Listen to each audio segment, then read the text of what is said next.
All-American.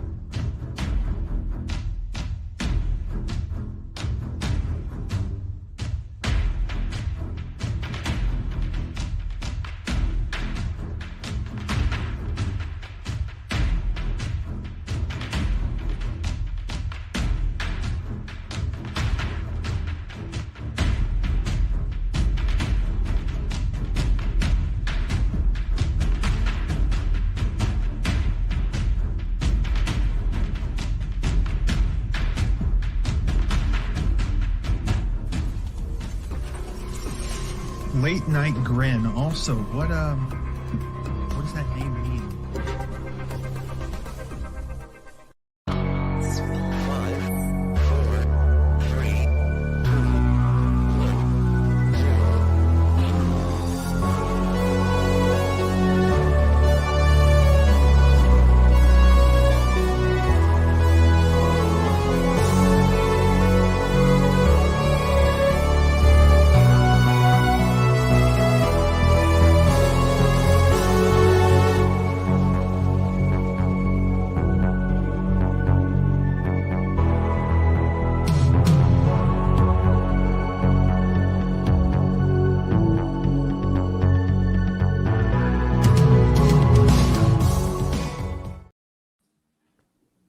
Another Friday, another Grin, another week in which we tackle, debate, discuss, explore, investigate professional wrestling. Wow. Unlike any other platform. We have made it to February 6th, folks. February 6th we have reached, and we have finally conceded we'll do wrestling talk tonight. Tonight it happens. We have an extensive format. We have Tokyo Joshi Pro, we have Stardom, we have New Japan, CMLL, AEW, NXT, WCW, what am I forgetting? Something. Noah. Noah! How could I forget Noah? I would never forget Noah. No one ever does. No. Expert panel as always that does not feature Caden Lee. He informed us he would be shit on this show. Yeah. You have to be an expert to hear him, right? Yeah. Which is, and I'm not exaggerating, he literally said, I would be shit on this show. And we Yeah, 'cause went, this show isn't fucking amateur hour, Joe. That's yeah, the problem. Oh, that's a great point. Excellent point. But these faces right here, these are not amateurs, these are experts. Buster, how are you? I'm doing good. I've had a really good day. Yeah, I'm excited to be here. Yes. Talk about wrestling. And we should note, Buster's new YouTube video has hit 1,000 views already. It has. Wow! Bang! Thank you, everyone, 1,000 for the views. support. I don't want to talk Yeah. about it too much. I don't want to be annoying, but thank you. It's very cool. Yep. So that's an algorithm, Dub. That ain't just this community. This community gave you a head start. But yeah, exactly. I gotta, remember where I came from. Yeah. Wow. You hear that, Before Novi? We're already just the place he ditch came this from. fucking platform. Yeah. We're in the AWA distant past, Hogan. Joe. Yeah. Yeah. Never forget them. They were good to me. Nonetheless, Novi, you're familiar with 1,000 views on YouTube, bro. You've been there, done that. True. Got the record. Time and time again, Joe. Got the T-shirt. How are you, fella? I'm doing pretty good, man. I've had a good day. Got to work. I have a couple more days until my trip to LA. So I celebrated by watching some Graps. Celebrated watching some voguing before this show, which is interesting to dive into. And much like voguing, which is a niche subculture, we're watching professional wrestling.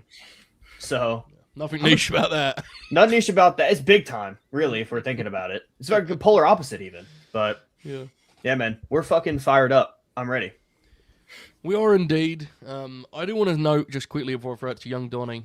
Now, this ticker you see at the bottom here may be outdated. I haven't checked in a while. We haven't had a special overlay in a while. Yeah. So I haven't checked it. So I apologize to any Grin Gold members that have joined since, or for that matter, any that have cancelled and no longer want to be associated with this platform. You're going to be on this show for the next 2 hours or so. Young Donnie, how are you? Nintendo DS. Lock in. That's all. Wow. I'm fucking living the dream. Here to talk some fucking wrestling, Joe. Whoa. Jesus. You on the gas, kid? Yeah, fair. That's a fair answer. I understand. You already know with the extensive desk slams and The fucking beating and banging that's already happening in this show Beating is and banging. crazy, dude.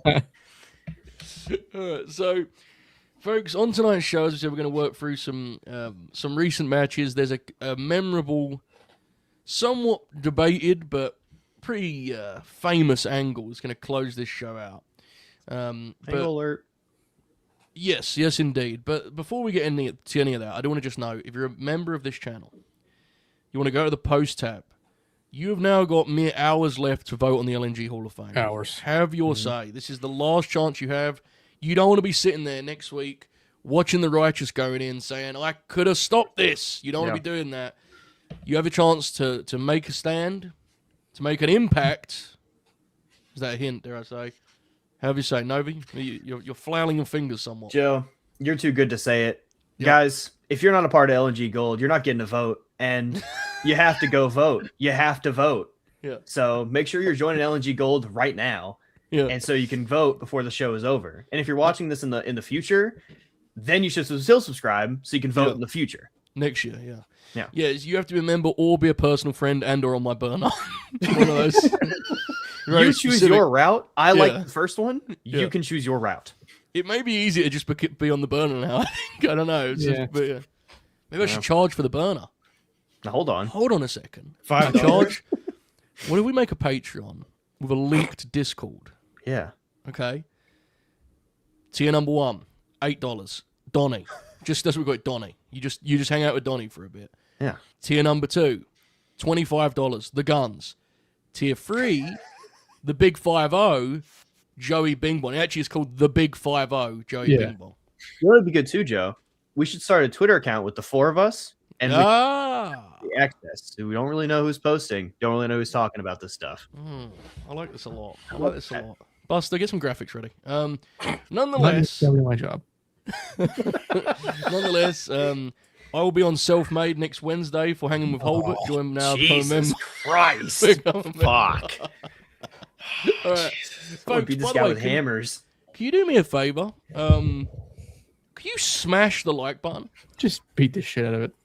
Yeah, just beat it up. Violently. Look at Cal here.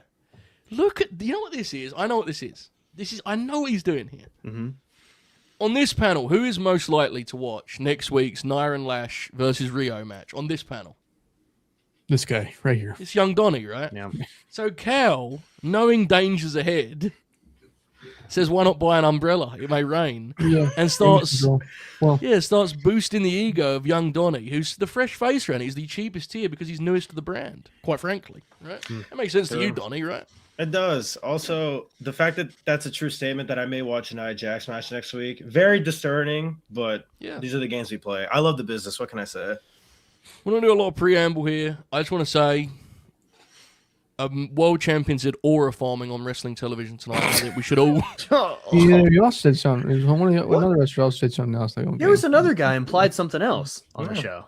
There was, and that was nowhere near as offensive as saying aura farm in the middle of a wrestling promo. So, yeah, I just wanted to note that. Joe, do you have any unknown nicknames that people don't really call you all the time, but underground they know, you know? No, not really. No? No? Are you I mean, invited yes, to any but cookouts, it's Joe? not really for me to say, really. No, I'm gonna be honest. Yeah, that's true. Yeah. That's true. Yeah. Not what nicknames would have to do with that or the other thing that you're referencing. But nonetheless, let's talk about wrestling, man. Been too long. All these stupid awards and Hall of Fames we keep doing. Let's just fucking talk about wrestling. All right. Yeah. Buster? Hey. No, actually, that's a bad idea because you only watch a few matches. Adonis. Where would you like to start? I'm going to let you. We're going to just freestyle tonight, bro. Call it in the ring. Where'd you We're like gonna to start? freeze. Well, I'm gonna start with what I think is the worst match of this, because why not? We can only go up. That's my thing. We're only gonna go up from here. Let's go to CMLL. Good old Ricochet. He had himself a night, not a very good one. He wrestled Titan, who also did not have a very good night. Two guys who I like, and unfortunately, it took them like 17 minutes to have a match that I liked. It was very sad.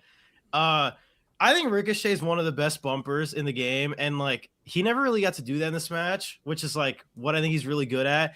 Titan is great at like big moves and fireworks and stuff. He's not very good as like an underdog babyface, and the heat gets put on him for a long time. Felt like 3 years, to be quite honest with you, which is why I look very old now. So it just it felt very plodding. The heat wasn't really there. It kind of reinforced a lot of my issues with some of the AEW crossover this year, specifically in Arena Mexico, that a lot of it just doesn't click. Besides Lee Moriarty, shout out Lee Moriarty. It just, a lot of these guys, it feels like they're like trying things out and none of it really comes together. The second half is admittedly very fun. There's a couple really nasty bumps, including a very, very disgusting and gnarly double foot stomp on like the apron that hurt me, which explains a lot. Titan does like a diving headbutt in a Ricochet's like armpit almost, which also did look very sick, admittedly. But those spots and moments are very far and few between. It's a match that on paper I wish I loved a lot more, and I'm sure if they wrestle again and like 8 more times, it'll probably be better. This was just the one time where it's an outlier. Did not do much for me, sadly. But I like both guys, so hopefully they wrestle again sometime and they can have a better one. So this is a really interesting one, and I actually want to see what the chat's saying about this, because this match got a lot of buzz. Did it really? Our friend Dave, shout out Dave, he went 4 3/4. Jesus. It has an 8 or something on Cage Match. I did, and let me clear, like, because we have fun with Dave. A lot of my friends fucking love this match. Like, I saw a lot of our Match Fred guys, like friends, loving this match. I didn't dislike it. Others pretty good. Like I said this to Bus last night. We talked about it briefly privately, and the second half was strong. I don't know. I didn't think it got where you'd expect it to go with talent of this caliber. And I will say one thing I was surprised at for guys as talented as this. I thought it was pretty loose. A lot of the strikes were very half-hearted, dare I say. Yeah. Before I go any further, we should set the stage. This was January 16th, 2026 from Arena Mexico's for the show that had a range of AEW talent, Roddy Strong, Gates of Agony. I like the traditional wrestling early. Execution immediately felt a little bit less natural than I would have expected. I'm not here to police stuff feeling a little dancey, especially in CMLL, because I get like it is a stylistic thing sometimes, but Ricochet I think is usually a lot better at like blending his stuff and making it feel natural and authentic. I still generally like Ricochet's healing. Mm-hmm. I do agree with Donnie that Teton is maybe not the best as like that type of babyface, but I thought in the final 5 minutes it did pick up quite a bit, and it was a fun closing stretch in a match that I thought was closer to, it was pretty good, but felt a long way short of what I think they can do in a sequel, as Donnie said. Buster, what did you make of this, mate? I got quite animated in the DMs about it, just to pop the boys, but it was fine. It almost nothing really was truly offensive to me. The first half was pretty boring. Dude, I was talking about they don't take a the bump. poster. Buster, imagine the poster. As the pull quotes from the critics. Mm-hmm. Nothing was truly offensive to me. Brainbuster. I mean, they don't take a bump for the first 8 minutes. I was saying that in the group chat. I also said if it were old guys, I would pop for that, but it's fucking Teton and Ricochet. Bro, you land on your head. Specifically said, "Fucking throw a lariat, you pussies." Jesus. Yeah, that was the animated part he was talking about.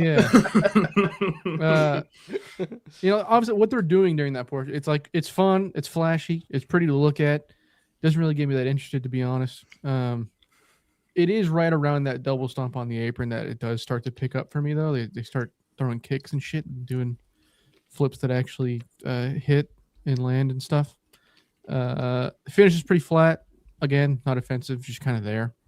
But the crowd was into it. So God bless them.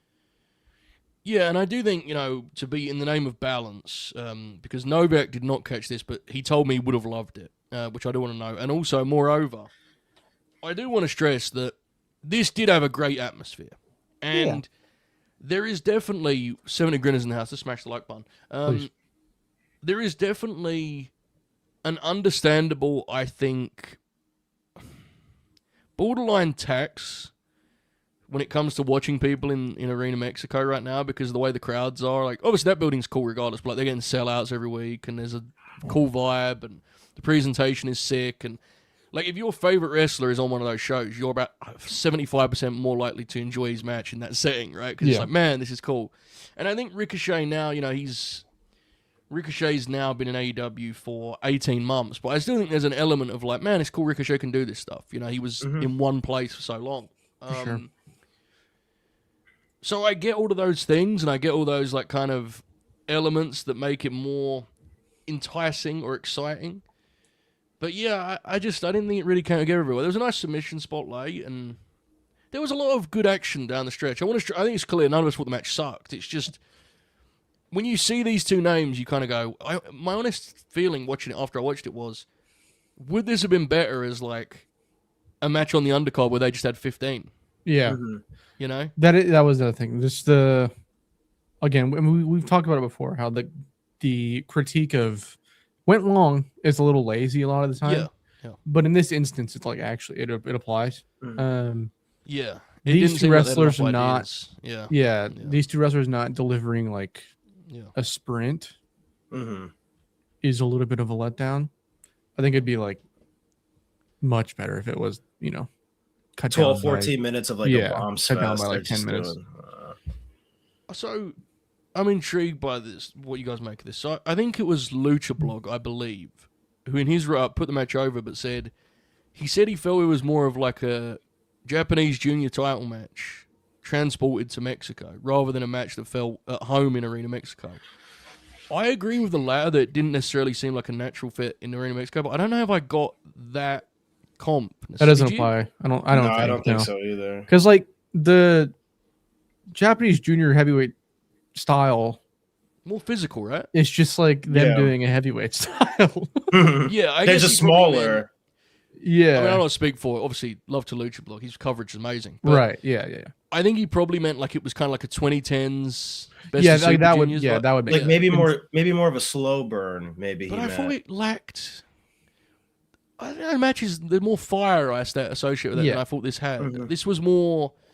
It was more reliant on the acrobatics, which is why it struggled when there wasn't any, because it was just kind of there, wasn't it? It wasn't. There wasn't a lot other than Ricochet's heel, which I do really enjoy Ricochet as a heel. And it's fun to see him work a crowd like this, and I'm sure it was really cool a main event. But yeah, a match that we liked somewhat, but certainly didn't love, which I actually surprised by. I thought I was going to like this a lot more. I'm going to be honest. I did too.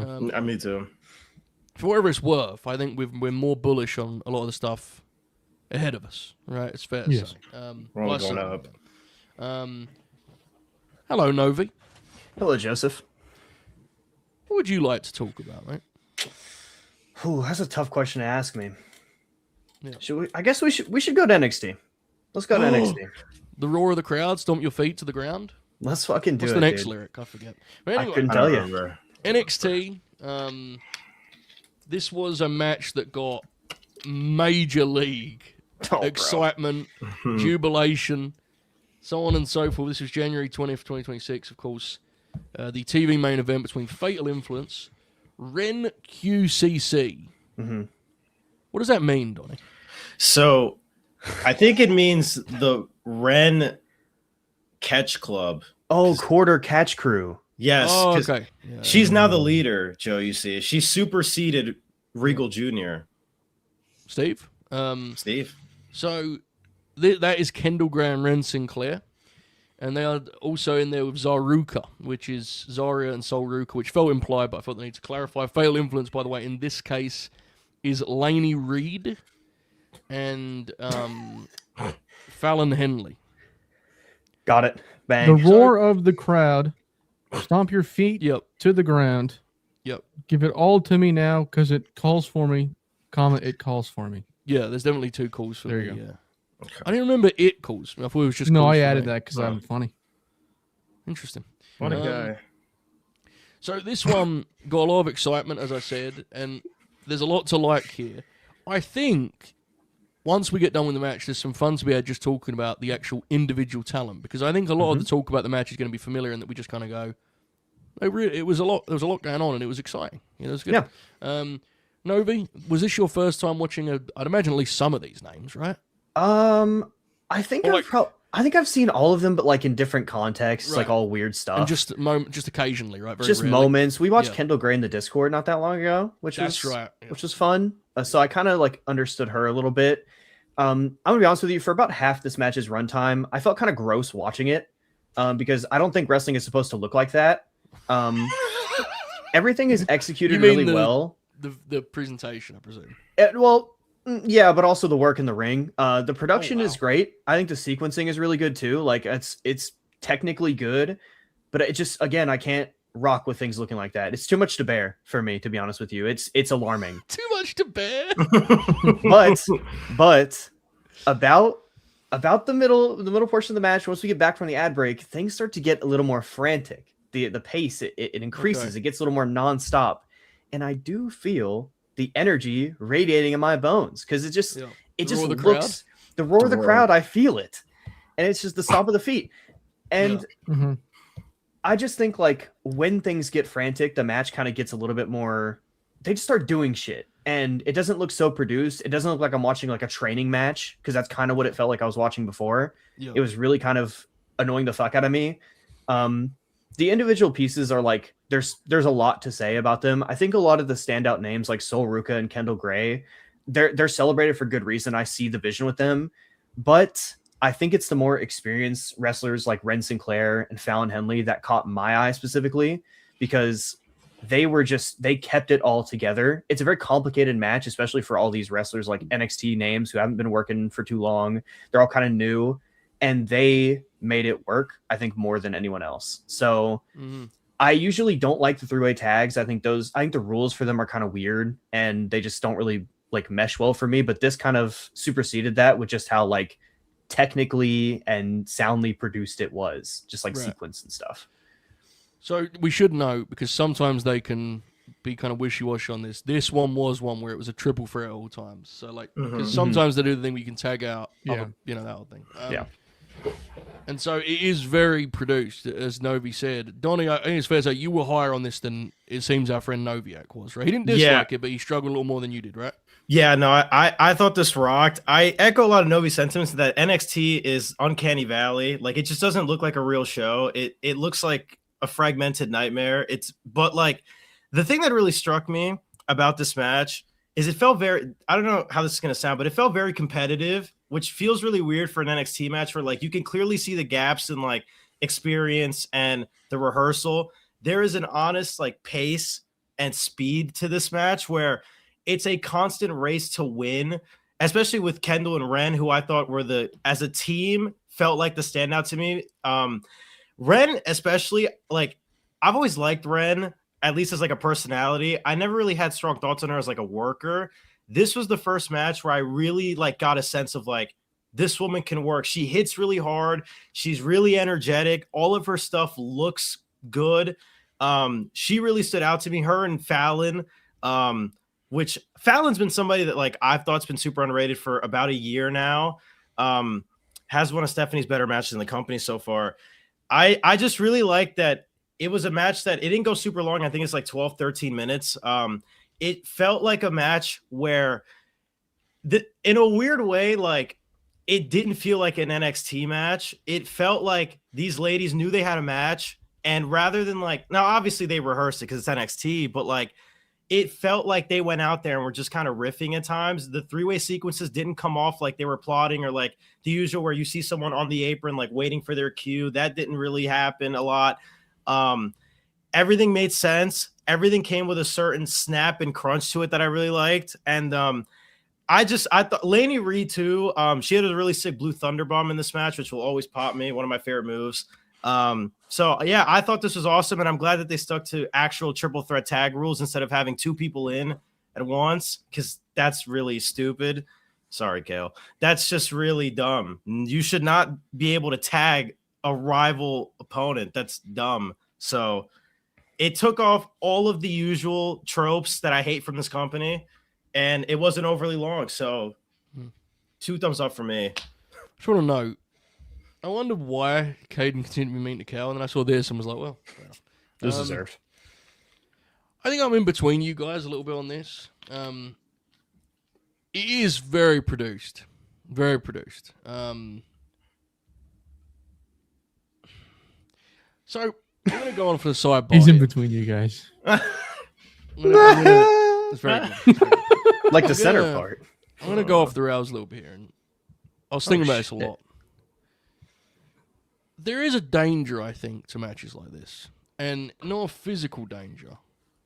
I'm really torn on this, okay? So I'm not married to the opinion I'm about to share. I'm just intrigued by this as a topic. I think, Buster, you're best over there anyway, to be honest, mate. Because you're looking it down at us, then. Dynamis what? into our lineup. You know, when you're on the left, when you're looking down at us. There you go. Be the enforcer, bro. It's better in My X. bad. Better. Sorry. You're good.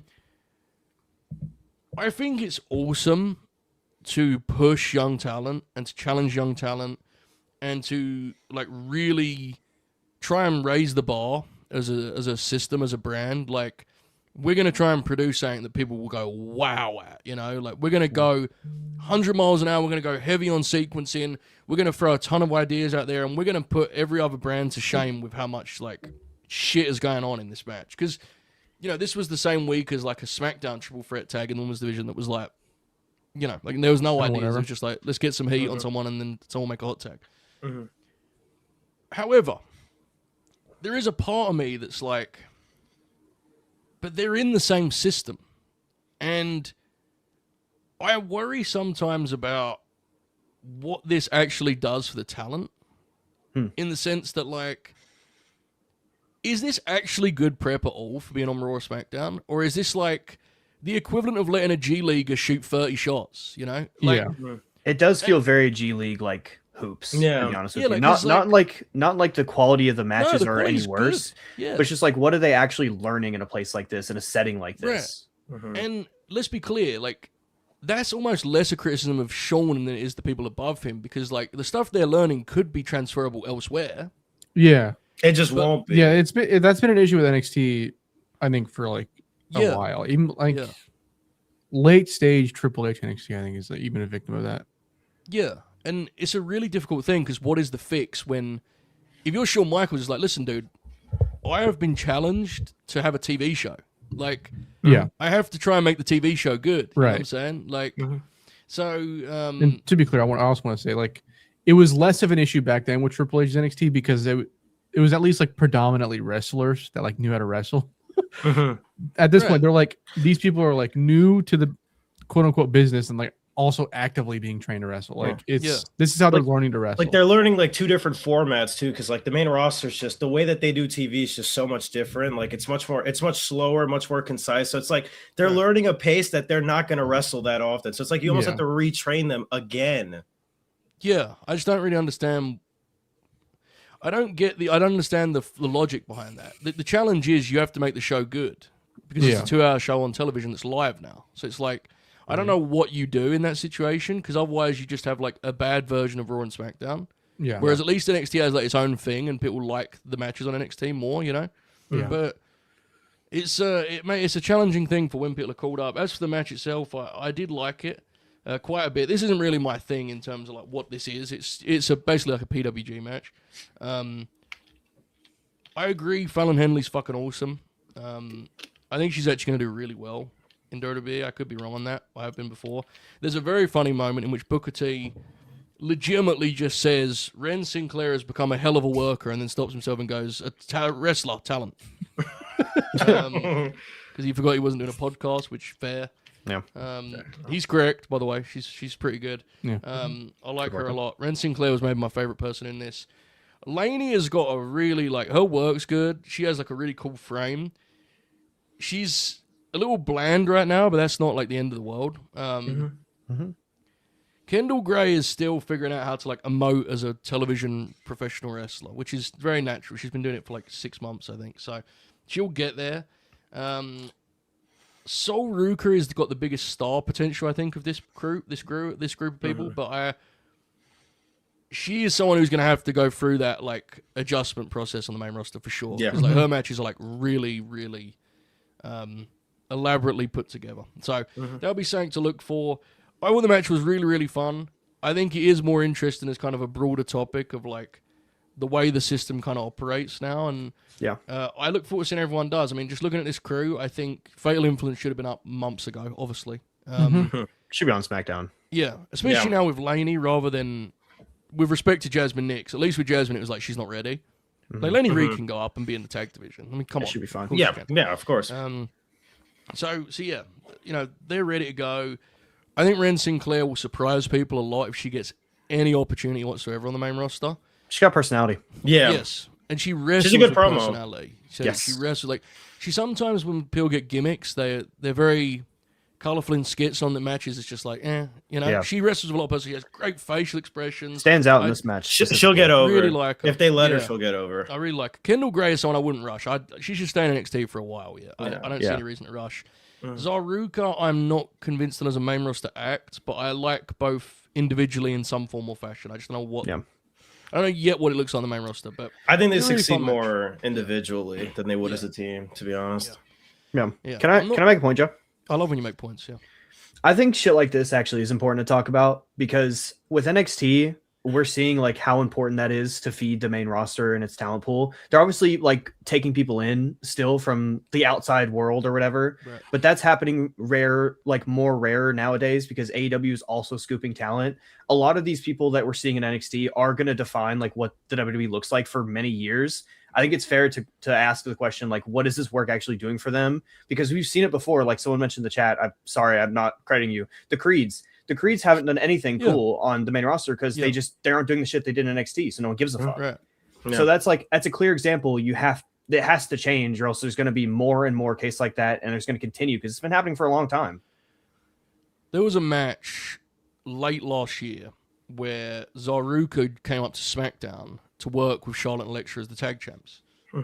And it was so interesting. The match was pretty good, but it was just so interesting to watch because you went, look at how different this is to everything they've done before. Because it was clear that like main roster producers, main roster talent just said, all right, we're going to plug ZaRuca into our match and give them some... They gave them a lot, but they're not going to do it in the way this is, right? They're not going to go to the Performance Center and run the match six. Like, it's just... It was a TV match, and it was just really interesting to look at. Richard brings up in the chat, ZaRuca were the heels in that match because they're going to be the heels in that match, right? And so, like, you're suddenly watching it going, man, they're doing a pretty good job, but they've never done this before in their entire careers.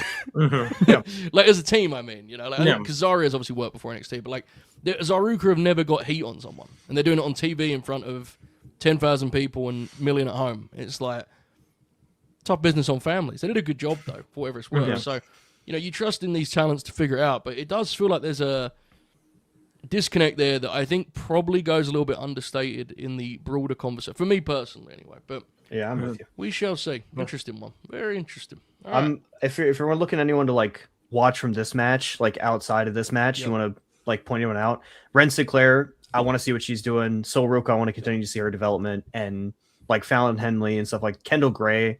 There's just like a lot of cool pieces here. Right, let's have some fun, big bold style. You're starting a promotion tomorrow. Go on, go. Because you got to go big picture. Then you can't just go right now. Donnie, you should start. So like, is this based on like how good they are? Or you said like if I'm building a promotion, building a franchise, bro. You got to figure out. You got to go today. You got to think long term. Okay, well, long term, I'm going Kendall at 1 because I think if you give her more time, and she learns how to like emote like naturally as opposed to like very produced like with the straps thing, like I think that could work. So I'd go Kendall. I would honestly go Ren after that because I think she has the personality and she's already a good worker. After that, I'd probably say Soul, Fallon, Zarya Laney in that order. Give me. Even though I'm not that high on her work, I think ZaRuca is going to go over big. Give me her at 1. Give me Kendall because of her background and youth. Give me Ren, Fallon, Laney, Zarya. Novi? I'm also taking Soul at 1. It seems pretty easy to track what that's going to look like. I'm giving Ren number 2. Give me Kendall at 3, Fallon at 4. I say Laney at 5 and Zarya at 6. See, this is where the NXT conversation does intrigue because you can kind of go, you can look at that through that lens, which does intrigue me, I must say. So that's fun. Good stuff. All right. Let's look elsewhere. We've been to Arena Mexico. We've been to the Performance Center. Let's head to Japan for the first time. Now we'll be headed back quite a bit. And let's start with some Tokyo Joshi Pro Wrestling. Let's do that. All right. Suzume taking on Miyu Watanabe. This was January 4th, 2026. They ran this building for the first time, Korakuen Hall that is, on January 4th years back, and now they return every year on that day. I believe this show is literally just called Tokyo Joshi Pro Wrestling 26. It which literally is. Yes. Yeah, accurate and fair. I could not find this on Wrestle Universe. Extensive searching. Novi, you may have had that issue. I think you just didn't have Wrestle Universe login. Didn't have it. I could not find it, and I had to use like a direct link, which did pop me very much. I don't know where it was, but I'm getting old. Also, if you look around for it, you'll find it on a little bit of a daily You'll find it website. on You know? something, yeah. You can, but I will say, and I know I'm not trying to do the woke bit here. I'm being serious. I will say, Wrestle Universe is a fucking serious streamer in it. It's like, Yeah, it's awesome. it's so awesome, dude. The amount of stuff on there, it's amazing. Need that login after show. Yeah, it's cool. We'll figure it out. Buster, Hello. I didn't watch this match. I know you didn't, but I just wanted to ask you. So, do you have a familiarity with like the outline of both talent, or not really? I just wanted to see if you. I mean, I know Miyu's obviously like the fucking ace of the company. Has been for a couple years now. It's like her and Shoko are probably like the top wrestlers in the company, from what I remember when I was like actively watching a lot. Suzume, I know less about, but I do know that she comes from mainly like tag division around that part of the card. You know, was in Daisy Monkey with Arisu Endo, who was also fantastic. Yeah. It is cool to see her at this spot, though. It is really cool. As someone that I watched, I don't know if I watched her right at her debut, but like pretty quickly after, I was aware of her and was actively watching her. But Daisy Monkey was fucking awesome. I was a big fan of them. I think they still actively text. I don't know what I'm saying in past tense, but yeah. My understanding was this was, in terms of the singles domain, a bit of a breaking out. It is. Yeah. Coming out party for Suzume. Same thing happened with Endo around this time last year, I think. Maybe a little bit later in the year, but yeah. Yeah.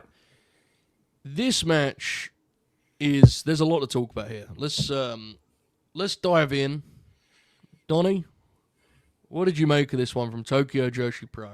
So for me, it's February 6th, so obviously still a lot to go. This is a top 3 match of the entire year for me. I think this match is fucking outstanding.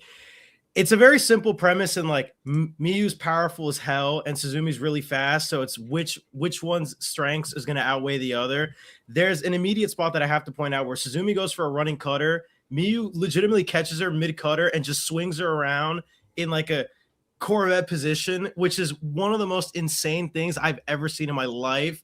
The core strength it takes to hold a human being up in general is immense. To do it out of that position is, I can't even fathom how somebody could pull that off. What I really liked about this match, Miyu is an obvious superstar. I think anybody that's watched even a little bit of her can get that just in the way she carries herself and the way she works. How much Suzume gets in this match, I mean, she really gets a good chunk of this match, and a lot of it is through counter sequences. She's constantly prepared for Miyu's power attacks. She's constantly finding ways to, you know, whether it's just a simple barrel roll out of a lariat, or she goes to the apron a lot, and there's a lot of heavy apron bumps. There's a lot of the dramatics and theatrics in this match, I think, are done really, really well. Every spot is built to seamlessly from one to the other. They get a lot of drama out of the like routine, like both people on the top rope. I'll strike you, you strike me. Who's gonna fall first? Yada yada yada. Because they save those stuff for late. All the like classic like, you know, back and forth striking exchange and stuff like that. They only really do those at the end of the match, which I think is a really, really good choice if you're building a match on, you know, how spotlighting a person's strength and how attrition can take over, because this is a world title match, right? So the idea is this is wrestled like a true world championship fight. It's two people pushing themselves to the brink of exhaustion to see who can outlast the other. And it's a very honest, competitive, spirited match in that regard. And I think where it really shines is that at the end of the day, it's just it's a simple match accentuated by how grandiose everything looks. I mean, Suzume like every bump she takes, the sound that the ring makes is like wincing, dude. It sounds like, obviously not as hard as those rings, because you know these people are not psychos, but like the 90s WWF rings a little bit in the mid 90s, it sounds that like hard, and they're just landing flat on their back on these really powerful, and like Miyu's tossing her literally all over the place. Like there's a big suplex where it's like a delayed vertical, and she literally just splats her on the canvas. It's really, really nasty. And to me, that's the story of the match, just how much these ladies get out of everything. They milk every single moment, and it all fits. I think this is going to be tough to beat, specifically for the women anywhere. And there's so much great women's talent anywhere, so it wouldn't surprise me if something does. But with the exception of the retirement matches that have happened this year, retirement in quotes for one of them, I think this is the best match all year. Miyu is serious, dude. Like, I know this is like a common sentiment amongst anybody that watches her, but like, this is a genuine wrestling superstar. Like, just waiting to like burst. Like, it's incredible to watch. And I hope I hope she gets more big matches like this throughout the year. And I hope that, because this match got a lot of conversation too, which I thought was really, really cool, because it happened, like you said, Joe, January 4th, really early in the year. I mean, it literally happened on the night of Tana's retirement. So to see that match get as much conversation as it has, I hope that only sustains throughout the year. And yeah, this is special. I really like this a lot. Rave review there from young Donnie. Novi, where did you stand on this one? You right alongside him on that? Yeah, so I've seen a lot of speed power matches from Miyu Watanabe, but every time she does find a way to make it like unique to the match, unique to the date, I guess I should say. It's just like, it's her ability to ramp up like within a match to kind of bring the audience along, really put over where she's working, to feel like that gargantuan boss. Like Adonis said, like, she feels like the person everyone is trying to topple and no one's managed to do it. And it makes it really easy for Suzume to kind of capture the heart of Korakuen Hall. She's a wrestler I'm fond of. I like Brainbuster when I was watching a lot of TJ. Really enjoyed Daisy Monkey as a tag team. I was really happy to see Arisu Endo's like coming out party last year. I'm excited to see this one this year, because man, she's finding those counters. She's snappy when she's putting on the holds to wear Miyu down.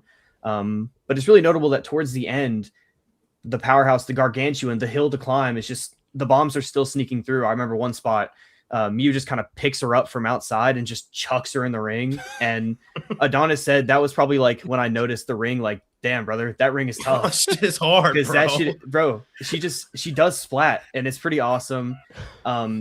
It's just stuff like that, like, is a tasty through line to follow through. Just like, how are they going to manage to overcome Miyu? And you kind of do see like a lot of cracks. So it's like even more like putting over Suzume. And that's kind of shit I've been chasing with wrestling lately, stuff like that, where I can see that through line within a match, because especially with these big, longer matches, that's really what I'm after. I don't see it all the time. It keeps everything together, right? Yeah, exactly. And that's the kind of thing that kind of makes this closing stretch rock the house. It was a great watch. I had a lot of fun with this, to be honest with you. Yeah, I co-sign across the board. This match is pretty special. This was a great match. It's a match about Suzume. You know, the lads have kind of covered the outline, speed versus power. What I found really compelling was the kind of, beyond just that, those raw ingredients, there was this sense of the people, the way they reacted to the fact that Suzume had an answer to every like familiar Miyu thing. And as she compiled these counters, Buster, right? The Korakuen Hall crowd, like, you can like feel them believing she actually might win this match. Like, it'll be one, and they got bigger and bigger, and every time it felt like Watanabe had a grip on the match, Suzume would find another counter, and the people were almost in awe of what she was pulling off. It was like she had wrestled the perfect match, but you know, in the end, that strength and power paying off. So it's the Suzume match in that way, and that's what it's intended to be. That's what it's framed to be. But in that same way, this has got to be the most impressive Miyu Watanabe performance I've seen thus far. And you guys know I'm not an expert on Joshi, but I've been beating this drum for a while now. This is one that I actually can. It's your Joshi drum. Yeah, this is not. I'm not new to this one. This has got to be the best performance of Miyu's career, because what she's doing here, in her own roundabout way, is the thing of, you know, world champions of yesteryear, where she's like kind of making someone or bringing someone up to a level. But she does it in a way that doesn't like take away from her own aura, to use that word. Sorry, Drew. And moreover, of course it was Drew. Fucking Jesus. Yeah. Moreover, what's most impressive about Miyu is this match is, you forget power versus speed. At times, this is like borderline David versus Goliath. Yeah, definitely. It's like, Miyu's not like, she's not Andre the Giant, you know? Yeah. But like, her offense is so emphatic and powerful that you actually like buy it in that realm. Yeah. You actually go. It does feel like that, like Suzume's climbing up a mountain. We just did a big bold thing a minute ago. I think there is like, and let me be clear, I hope she does whatever she wants to do, and it's great she's in Tokyo Joshi Pro.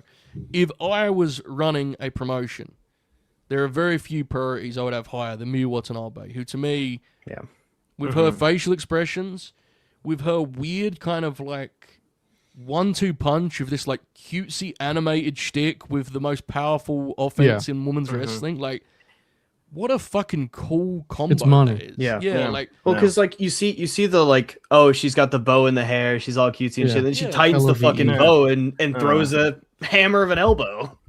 it's like there are some wrestlers you see, and it's like there is something money there, but you need to figure out like it's literally packaged and presented perfectly as is. Which again, credit to her and Tokyo Joshi Pro. I'm not trying to say this is not me going like, why is she not in the big two? Because fuck, we don't need any more of that in wrestling. This is me just saying, to my eye, she should be one of the most pursued wrestlers in the game right now. I really believe that. Yeah. When you look at how over some Joshi talent has got on US TV, like, I think there's such a clear avenue for Miyu Watanabe to be like a major star wherever she wants to go. So, if we're talking like worldwide rankings, stuff like that, like I'm power ranking every women's wrestler that is currently active in the business. Miyu Watanabe is like pretty easily top 3, I'd say. she's fucking amazing. She's what did I up do there, where dude. she like walks over to throw that vicious forearm like a Yeah. zombie? Yeah. She has She her does eyes like the are, whole. super lifeless. Yeah, she does like that, the killer Miyu gimmick, that whole Yeah. thing, but like kind of It's like Devil Masumi-esque in that way. She's Yeah. very like, she does one of the things that like wrestlers don't really do. It's like, if you're a top star, you should act like you're a top star. yeah, Like, if you are a big deal, present yourself to be a big deal. It's why, Joe, to your point, the crowd is so with Suzume when she's clearly like has Miyu's number, because the audience has been trained to believe that Miyu is the person to beat. And it's not because they've been told that, it's because she's doing everything to put herself in position to come across like that. It's a part of wrestling that like people don't do as much, which is just standing up straight. Like, it's like one of my mom's big things is posture. Like, she hates how I just like stand and slouch, which is just to bury me, but she hates it. And like, there are wrestlers that like they make their entrance and they look like they're almost haphazardly being a wrestler. No, man, fucking shoulders up, back straight, get your ass in the ring and present yourself to be somebody I should give a fuck about. Like, it's part of wrestling, part of the game is how you look. Like, people don't want to hear it because it sounds really, but like genuinely, part of wrestling is how you come across. And the only person that like you can't control how bookers see you, right? Because they're all fucking stupid for the most part. You can't control how you see yourself. For sure. And if you present yourself as somebody who's confident in their ability, that translates and people relate to that. And Miyu is excellent at that. I agree I think, completely. Go on, Muscle. one thing I do actually like about TJ is it feels like wrestling companies and like bookers are, because of, I assume it's the online reaction. It feels like a lot of them are like afraid to have aces now. Like they have to like spread the wealth a little bit more. Yeah. TJ is Like not a that mini. way. Yeah. Like Miyu will just win every fucking like princess, whatever it's called, the tournaments. She'll just win all of them and like they'll just be like, fuck you. Bro, it'll be January again, and she's in this exact same spot bro. every year. She's gonna have like 10 fucking world title runs, and no one's gonna question it either. Yeah, well, no one's gonna question like it the 'cause crowd it's- is not like actively turning on her or anything like that. Like, it's Because their based age, on bro. if someone's gonna fucking step up, then they gotta take it. You know, Yeah. no You gotta one's take the taking it. crowd. And like bro. they have other good, like Yamashita's there, Shoko Nakajima's there. You know, they have good wrestlers, but it's bro, like Miyu, as young as she is, I think she's like 24, something like that. As young as she is, as good as she is. Yeah, oh, she's amazing. What's the deal with you? Is Yamashita still like a trendy name? Because I don't see a lot of Yamashita songs anymore. Like, not as she's 26, whatever. Not as much. I think she has. I struggle to say she's declined. I think it's just like I've Kind of seen got her. used to it. Yeah. I've seen her a lot. Yeah. Which So kinda in happened that with Serena, that right? way, yes, Kind of yeah. Serena stateside, yeah. So in that way, I guess she's not as trendy, but like she's still good. She's still a Yeah. good wrestler. I don't think I'm ever going to watch a lot of Tokyo Joshi Pro because it's not really my vibe, to be honest. Like the undercard stuff, I can't really watch a lot of. It's just not Yeah. for me. Mm-hmm. I will say, like the main event matches always have a lot of thought put into them. They're good, man. Yeah, Like- The upper. Yeah. Yeah. Sorry. It's like they're not always as good as this one, but they always have like psychological elements and some like nuance on what the match is trying to achieve, which is like I do appreciate because sometimes with the Joshi main events, it does become just like action, action, action. Yeah. I hate to generalize, but you get my point. Like, there are sometimes there are like really celebrated Joshi matches, and it's like there's a lot going on, and there's a lot of action, but I don't have a lot of things to sink my teeth into in terms of like what's being presented. Mhm. I think That's Tokyo Joshi fine with Pro is KO. better at that. Yeah. Yeah, Whoever I that's think I think Teach has the best main events. Like, They're in great at Joshi. presenting matches like main events. They're very, very good at it. Yeah. I think consistency wise, Teach does. At its like absolute peak, Stardom has like fucking awesome. Like when they're really good, they're fucking like Yeah. Oh, yeah. incredible. right. And Yeah. would it be fair to say we'll actually go straight into Stardom here because that makes some sense. Would it be fair to say, Buster, that the general work front to back is stronger on a Stardom show in terms of like undercard to main, right? Yeah, like, I just think mechanically. it's more like it's just more wrestling, like wrestling. You know, like that's a dumb thing to say, but it's just like wrestling. No, it's not. Yeah, because Tokyo It- Joshi Pro has a lot of comedy. It's like and- there's DDT influence, that whole thing. Yeah. But like Stardom, yeah, it's obvious that Stardom is like, you know, the sister company to Nuge, and it's obvious that yeah. Teach is the sister company to DDT. That's a way to make it make sense. Mhm. Yes. So let's talk about the other Joshi match here. We just mentioned Stardom. We're going to go to January 11th, 2026, 15th anniversary series. Hazuki and Seira. Again, hope I pronounced that correctly. I don't think I did, but I tried. It's May. May. You were there. Yeah. May would be M-A-I. Yeah. Of course it would be. Idiot. So this, let me be clear, this is not a criticism. This is not the main event of the show even. This, by the way, I think this was like this for the CMLL Yes, this was for strap, the right? CMLL Japan Women's Title. That's what The it's called. CMLL Japan Women's Title is insane, by the way. Godly. So this would be an example of go all action. Now, again, let me be clear. That's not me saying as a pejorative in response to, in contrast with George. This wasn't even the main event of the show, and it's just this is trying to be that. This is what this match is. This is basically an extended high speed title match. Basically, Mhm. I just got Donnie on this one, right? For my to pitch to, right? I Just got believe Donnie? so. Yep. Yeah. Before I do that, Buster, any context you'd like to provide for Hazuki and Seira?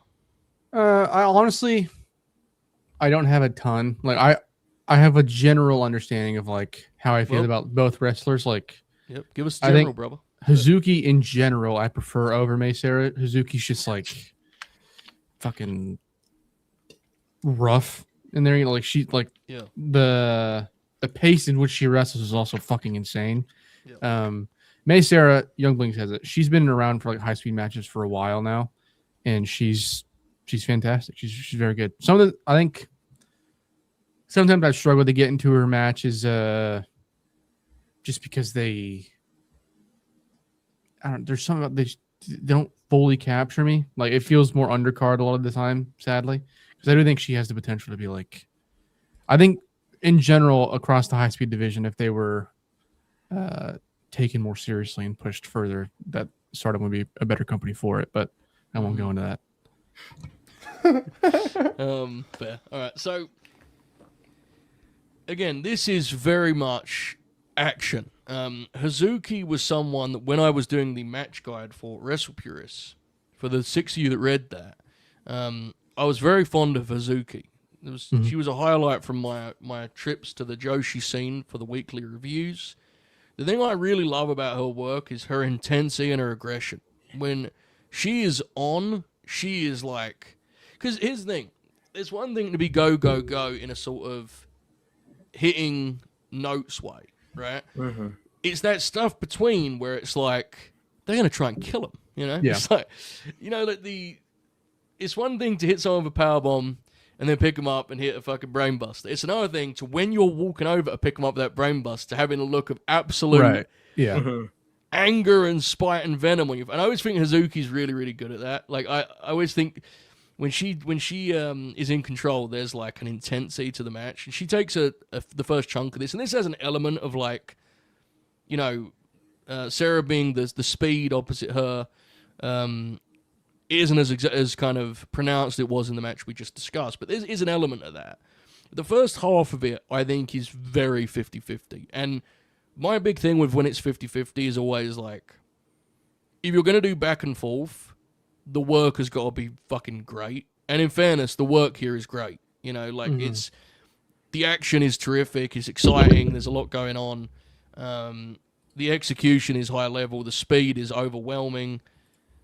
The bumping on both sides is tremendous. So, like, I have no complaints. It didn't leave me with a lot to speak about, but I will say, in the second half of the match, I did think that it had a little more color and shape, with Seira as an underdog kind of peeking through a little bit, and you got a little bit more of a distinct vibe beyond just like, man, there's a lot of great stuff going on.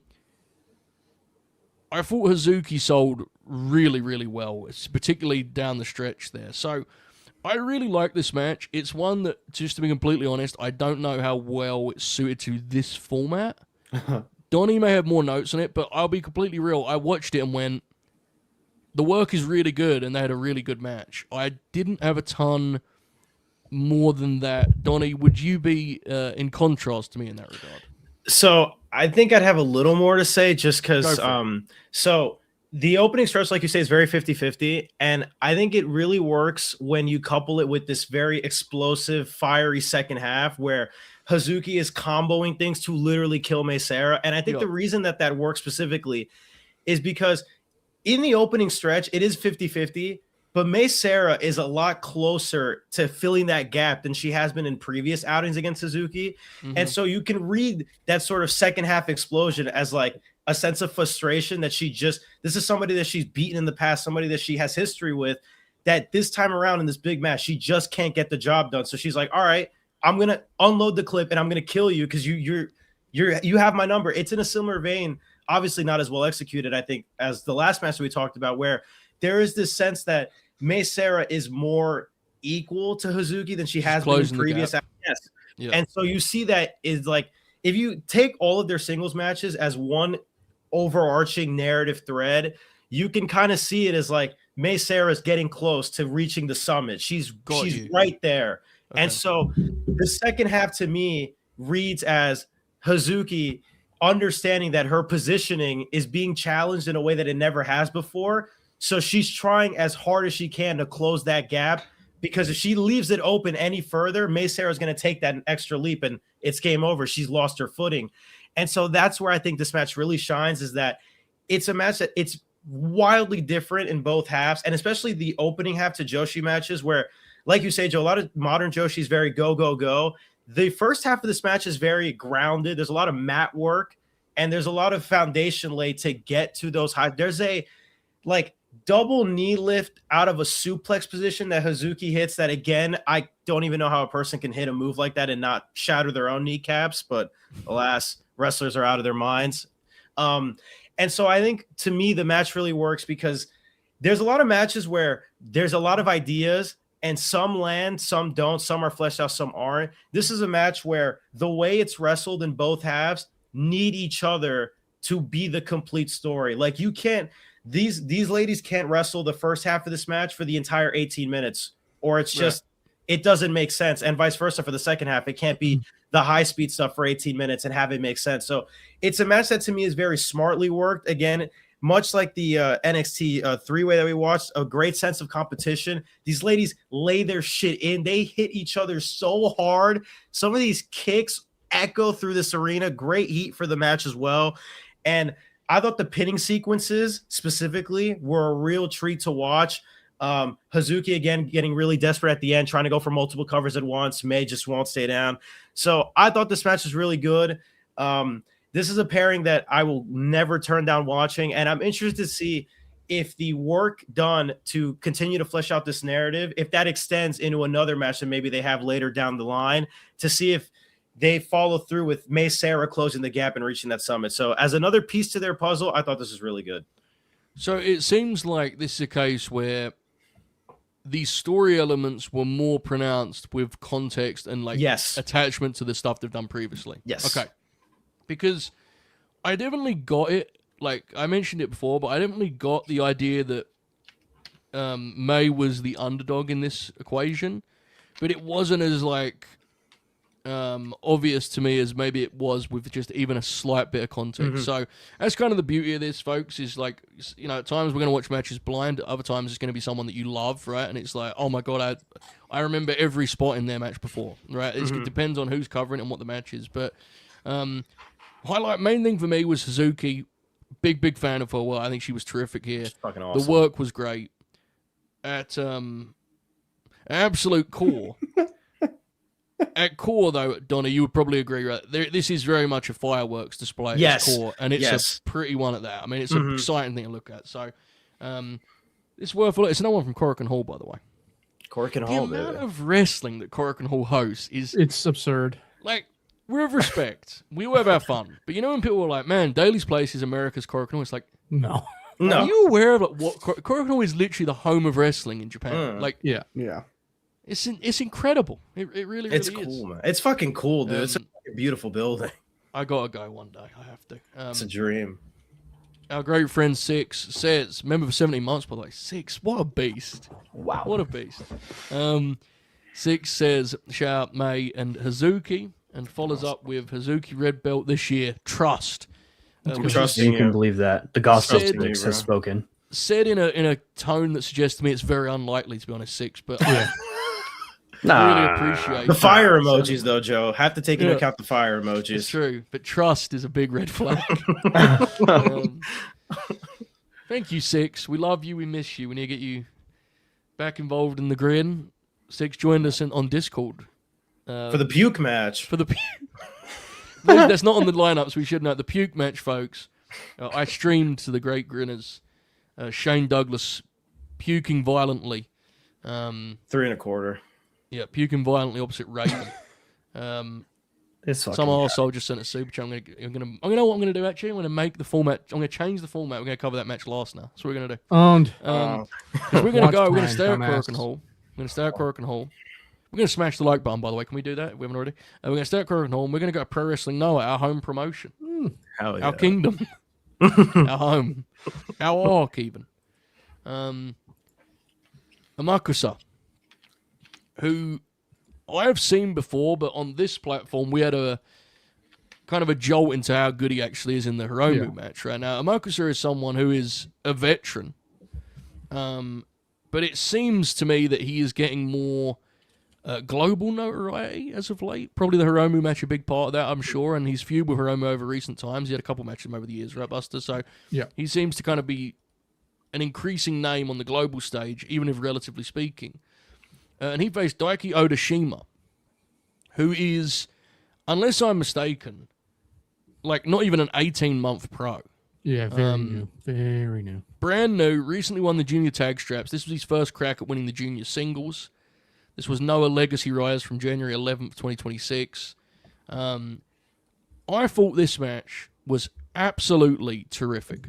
Buster, you and I talked briefly. Man, this was just terrific, wasn't it? What do you make of this? Yeah, this match is fucking awesome. I didn't watch as many matches as you guys, but it's easily my favorite one that I watched. They start off super hot and quick. All their shit is just like super tight. Moxa takes over and like the entire time. Khalid, enough. Don't, please. Moxa takes over the entire time. Like Daiki's just fucking firing back. Like he's kind of an understated wrestler. Like you watch him come out and like he's kind of like a guy. He's kind of small, undersized maybe. Not super flashy gear, but like brother, when he gets in there, he is fucking going for it. Yes. Like it's crazy. Amakusa just being a fucking prig, like egging him on.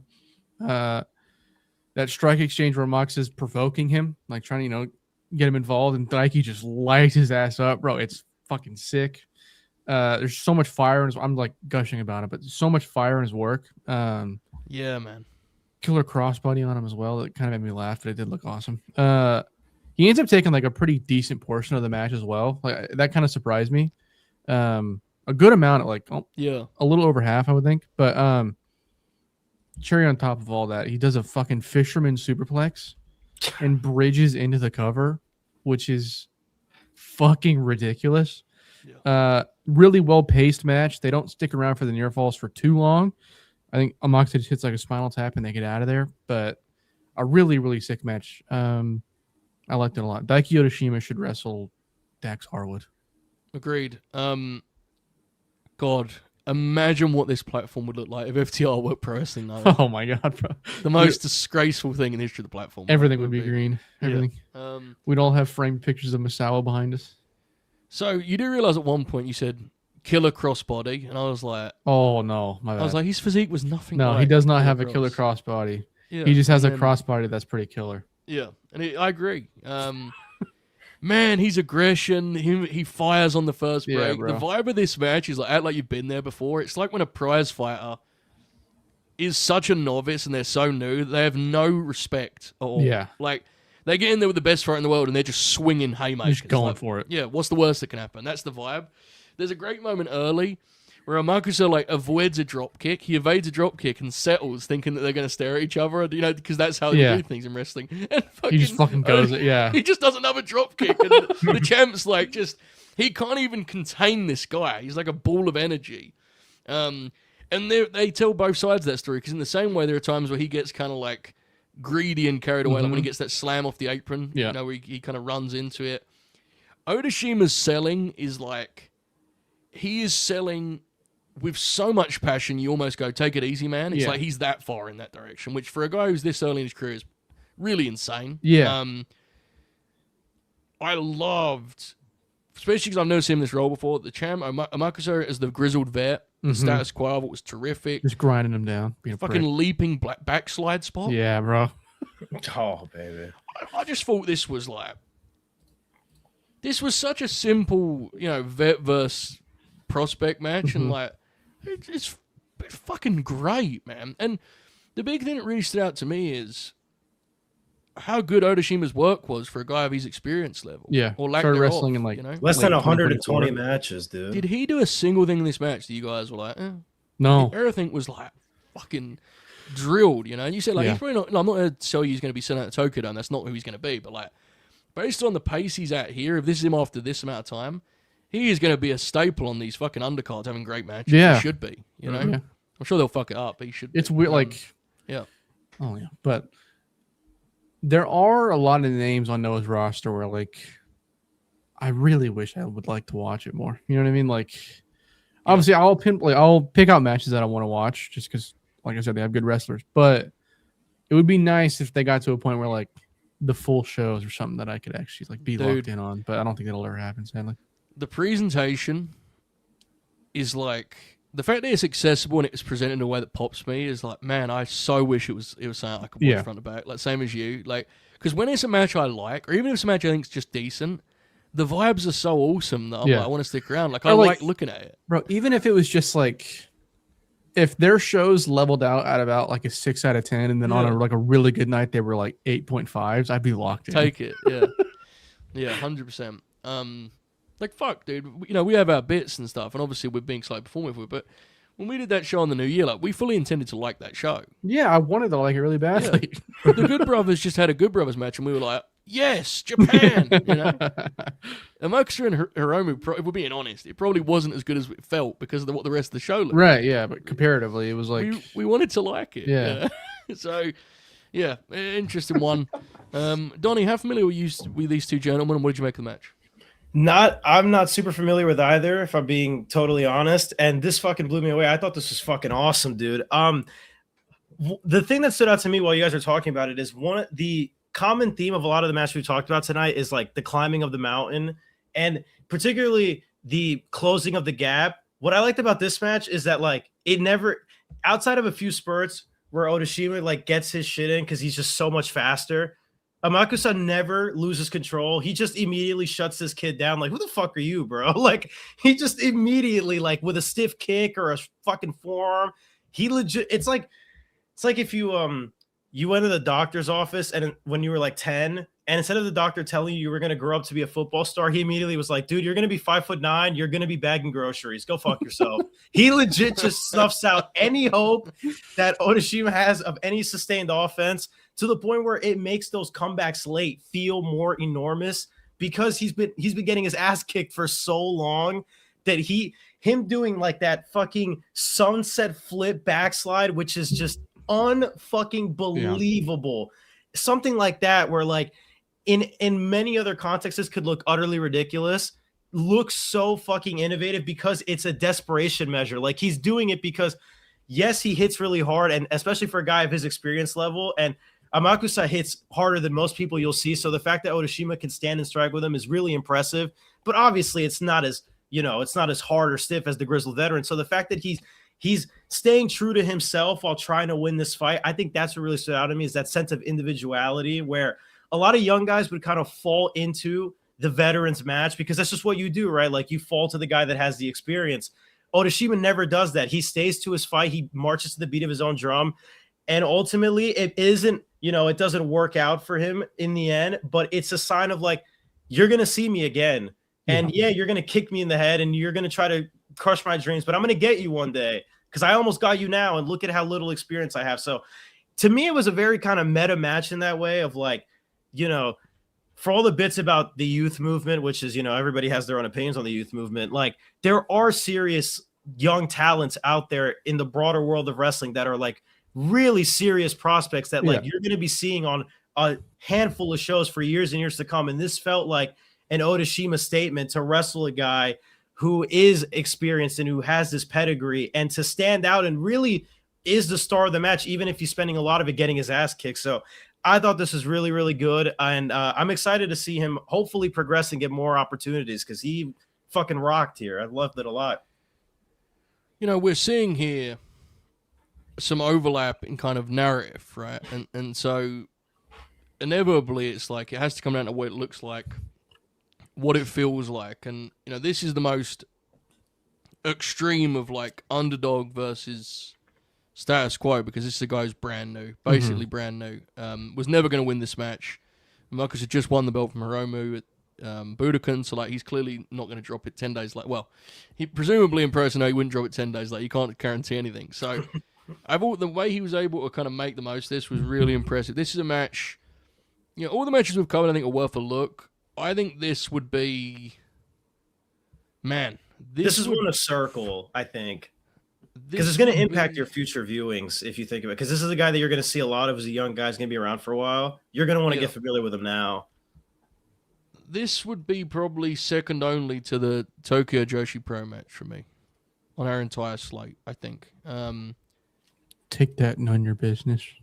You're wrestling over here. Actually, fuck. Yeah, that's not true. Fuck. I forgot that was the thing we hadn't done yet. God all right, damn it. Fuck. Yeah, me too. I'm sorry, Joe. How do we cut that out, guys? You doing post, Buster? I think, I don't know. Imagine we did. Just do like a technical difficulties overlay. Yeah, we're going to get to the fucking New Japan match, and it's probably my favorite match of the lot. Get there later. Fucking arsehole. But now you're going to have to wait to the end. That's true. All right, we're going to do AEW. We're going to go to New Japan, and then we're going to go back to 1990. What's up? What? No, I was going to say I just noticed Buster's shirt and it popped me. Great shirt. Oh, yeah. What is the shirt? I can't It's a La Parka shirt. Oh. Is that a Royal Rumble reference, bro? No, it's a reference to AAA. Did you buy that shirt recently? Or Yeah. No. What's up, man? You into Lucha Libre now, bro? No, Big I T-shirt? got it in the stash page. Buster, do you watch AAA on Fox on Saturday nights? I don't. That's not the real fucking. Don't. That's not the real fucking. The real McCoy? Yeah. It's not the guy. I refuse, as someone that's really passionate about AAA, I just can't take it, Yeah. Can't take it. All right. I was going to wear my La Parka shirt, but I didn't want to embarrass Buster. It's time, folks. We're headed to AEW Dynamite. Yes. This is from Wednesday. Yeah, bro. Andy Idolo, our beloved Andrade, who is Andy. up for nomination when it comes to the Hall of Fame. Get your votes in now. Taking on Kenneth by God Omega, or as Alex calls him, Kenny Big Cannons. These two met in some form of like a number one contender to be the number one contender kind of thing. Yeah, pretty with much. things going on. Number one contender to That's a contend cool for the thing, number one Joe. contendership. I did feel bad for Gimme. Hangman because he was clearly Yeah? supposed to. Oh, did you? Come on. Come on. He was clearly supposed to beat Samoa Joe to get his half of the equation, but the way it turned out, he felt like such a paper contender because he's like, I beat Mark Davis. Andrade beat Swerve and Kenny Omega. So, yeah. Look, it's not a show to get into that kind of thing. There is no show to get into that kind of thing. There really is. Yeah. It's just not saying I'm going to get into. Saying plain and simple. Yeah. But Andrade and Kenny Omega, I'm more than happy to get into. AEW Dynamite. This had bombs. It had... I don't think she was there. Fair point. But they had bombs in the wrestling maneuver sense. Oh my God. It had tummy punches. It had plants with Diverticulitis. Had girls. questionable Instagram stories. It had hair, lots of great hair. Mm-hmm. Gloves. Yeah. Maybe a few. Pants. The screwdriver. Yeah, there's a lot going on here. A lot of moving pieces. A lot to talk about Novi. Let's get into it. Andrade Idolo, Kenny Omega. This was a good time. What did you think? Yeah, man.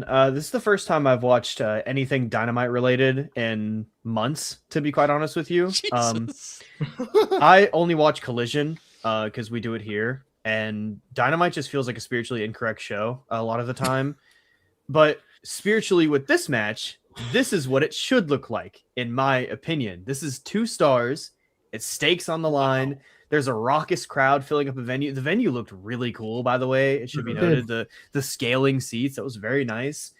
And if we're talking cool, brother, Andrade El Idolo is P1. There's a reason why people are talking him up so much. There's a reason why Joe is taking victory laps on that old burner of his. And that's because his work is sharp, because he moves with a hunger. He is striving to be the guy in this company. And I think it's up for the taking, to be quite honest with you, at the moment. Just in terms of what he can do, it's very singular. And yeah, I mean, they're playing up really well. The women in the crowd is a great bit. And we should be very clear for our audience. I know there are some esteemed journalists out there who aren't very sure, but it is a bit. I do think that those women are plants. I don't want to discredit any reporting there from the network, but it's out there. It's just what I'm noticing, what I'm seeing. Prove it, bro. I You know, can't. Andrade just doesn't have that many people with him, bro. Hey, bro, Andy's a good-looking guy. I mean, Yes, he is. you never know, dude. Yeah. But Kenny, I saw some reports that Kenny was back in form. I saw some reports that Kenny was moving like he wasn't going to do his old man I'm hurt gimmick, and maybe they're right. I mean, you go to the reverse one-winged angel into the power bomb, and then the DDT. Money. I haven't seen Kenny sell like that in a minute, and there was a lot of consistent selling like that over the course of the match. I think there was more breaks than I think Kenny a few years ago would have taken, a few more lulls just to kind of collect himself. But when he's really trying to put a move over, he's given it more than I've seen him give in a while now, to be honest with you. The finishing sequence moved me. V-trigger, back elbow counter. Ooh. Oh my goodness. And the distraction finish was really well done as well. I could look, as soon as Don Callis gets off AWTV, I might watch it. Good God. Yeah, you're fucked. I'm listening to the commentary. He just doesn't shut the fuck up. He just he's doing his bit, and they got the screwdriver. I don't know, man. Whatever that was, the match itself outside of that, it was manly, it was powerful. It's what the company should strive to do more of. And one thing I want to close this on are 2 moments from our gracious commentator, Tony Schiavone, who during the ad break gave us an old classic, and Andre El Idolo, which popped me huge. Did he point to the sky? Did he do a Kevin Kelly tribute? What was the deal? Hard to say, but he did say, he explicitly went, Andre El Idolo is heating up. He's still working on that one, taking him a couple years. It's all good. And then when the screwdriver is introduced in the match, he goes, "That's the freaking screwdriver!" And just Superb. he's a great worker, man. God bless Tony Schiavone, and God bless these two workers. I'm going to tell you, as someone that can occasionally struggle with names, as they show off in highlights, Andrade feels like a pretty easy plane to land. I got to, Yeah. Andrade. I think They always struggle. Kevin Kelly hit. He said Andre Idolo. I think he said He did. Yeah, He did. only got L right. So I'm going to talk about Andrade a lot later, and then I'm going to stop talking about Andrade for a while because it's getting out of control. But before I get to that, and before I pitch the lads, I don't want to talk about Kenny Omega, who is like freakishly gifted physically. Like, oh my god! I mean, I don't know how he's doing it. how he's now just like back to being this guy again. It's like, what the fuck is this guy made of, dude? What is this guy's deal, Novi? What is his deal? That's my question. I can't explain it. And one thing that makes him scary right now here in 2026 is because of how much he's battled physically, he's added little strings to his bow and little extra ingredients that are going to make him even better now that he's looking fresh. And he looks like he's leaned out a little bit to me. Is what Yeah, definitely. I think so. Definitely. And he's moving a lot quicker. But he still has these little extra things that he's added and picked up through the time he's been, beat up. He just looks amazing right now. He looks sharp, fresh, excited to be there, which is like, it's huge too, let's be honest. That can be an issue at times. There was a stretch where the Elite felt really depleted in terms of motivation. So before I get to Andrade later, I just wanted to say, Omega was magnificent here. He is a treat to watch, and I'm glad we seem to be getting another chapter of his singles career. Tremendous stuff. Buster, Hey, man. what a time this was. Good stuff. Yeah, right? this match fucking rocked. Obviously, it's not like it's the TV version of a match that I think could be like fucking godly if it was like 2 years ago, but very good still. I want to make it clear, I did like the match. I liked it a lot. The pacing because of TV wrestling is just fucking weird. Yeah. I should have watched. I watched it live and I made my notes live. I should have gone back and watched the the commercial free version because I think I would have been liking it a lot more. It does actually add a lot. Yeah, it helps a lot. I fucked up not watching that version. But I love the way, like, from what I could see, I love the way that it built to like a big. Normally the interference spot would like kind of piss me off with Don Callis involved, but I think the match actually like naturally built to that big crescendo, especially with the context of like the world title scene surrounding it. But yeah, like the super long, like prolonged bombs throwing section was fucking sick. Novi talked about it. The Andrade clocks Kenny with that spinning back elbow, dude. Like fucking crazy. That could be my favorite move in wrestling. It's like, never the way looked. he does He gets it is, every like, time, bro. And he places it perfectly now in terms of where it goes in the match. Yeah. It's also just like it's the way he does is weird. Like, he throws his right arm up first, and then it's fucking weird. I don't know, it's very weird, but it looks awesome. Yeah, I mean, I think if Don Callis is going to be involved in any way, this is probably a fine way. You know, it didn't interrupt the actual match itself. Went on for the most part unaffected. True, and they had a sick match as you would expect. So yeah, I mean, he's excruciatingly annoying, but you know. Yeah. Whatever. Yeah, I agree. It was a TV finish, which is fine. I think long term, it's clear that Andrade shouldn't be a Callis family guy. I mean, he should be a babyface, if we're being completely frank. I mean, the crowd treats him like one anyway. So like, and he's cool. Like they want him to and Bandito, dude, is like top Mexican babyfaces, bro. Yeah. And then the thing that's awesome is they're so different, but they're so cool. Yeah. It's there's a lot of money to be made here for sure. Adonis, what did you make of this one, mate? Bro, this is just, these guys are in some serious fucking form. I don't know. Kenny Omega, folks, like nearly died. Like, this cannot be stressed enough. There is an unfortunate world out there where Kenny Omega is just not with us anymore, and he's putting on these matches like not even a year after his comeback, a little over a year. It's unbelievable. He is superb in this match. Andrade is wrestling like a man who believes he's the best wrestler in the world and damn near could be there if you just give him more matches like this. This was, I thought, fucking sensational. And the best part is they have a better match in them. Like, that's what makes this even better, is you know that there's a better match in them somewhere, hopefully on pay-per-view where there's no commercials and TV restraints. But this is just, dude, it's hard not to walk away from this match and the Swerve match last week and not think that Andrade should like be in serious consideration to be the world champion of this promotion. Like, he is a level of over that puts all of the doubts about him to shame. Like, people didn't want him signed 4 months ago. Idiots, all of them, every single one of them. I think my favorite thing about this match is how different both guys wrestle individually to how I would have anticipated. So very early, Andrade wants to hit those big moves, and for the simple fact that he knows Omega is weakened, right? Obviously, the midsection, he's healed, he's recovered, but it's still a point of attack. So Andrade tries really early to go for those big swings, but obviously the craftiness and the veteran experience of Kenny Omega allows him to just kind of evade those easily. So it makes it so Andrade has to strike, which he doesn't do like throughout matches. He kind of just sprinkles them in.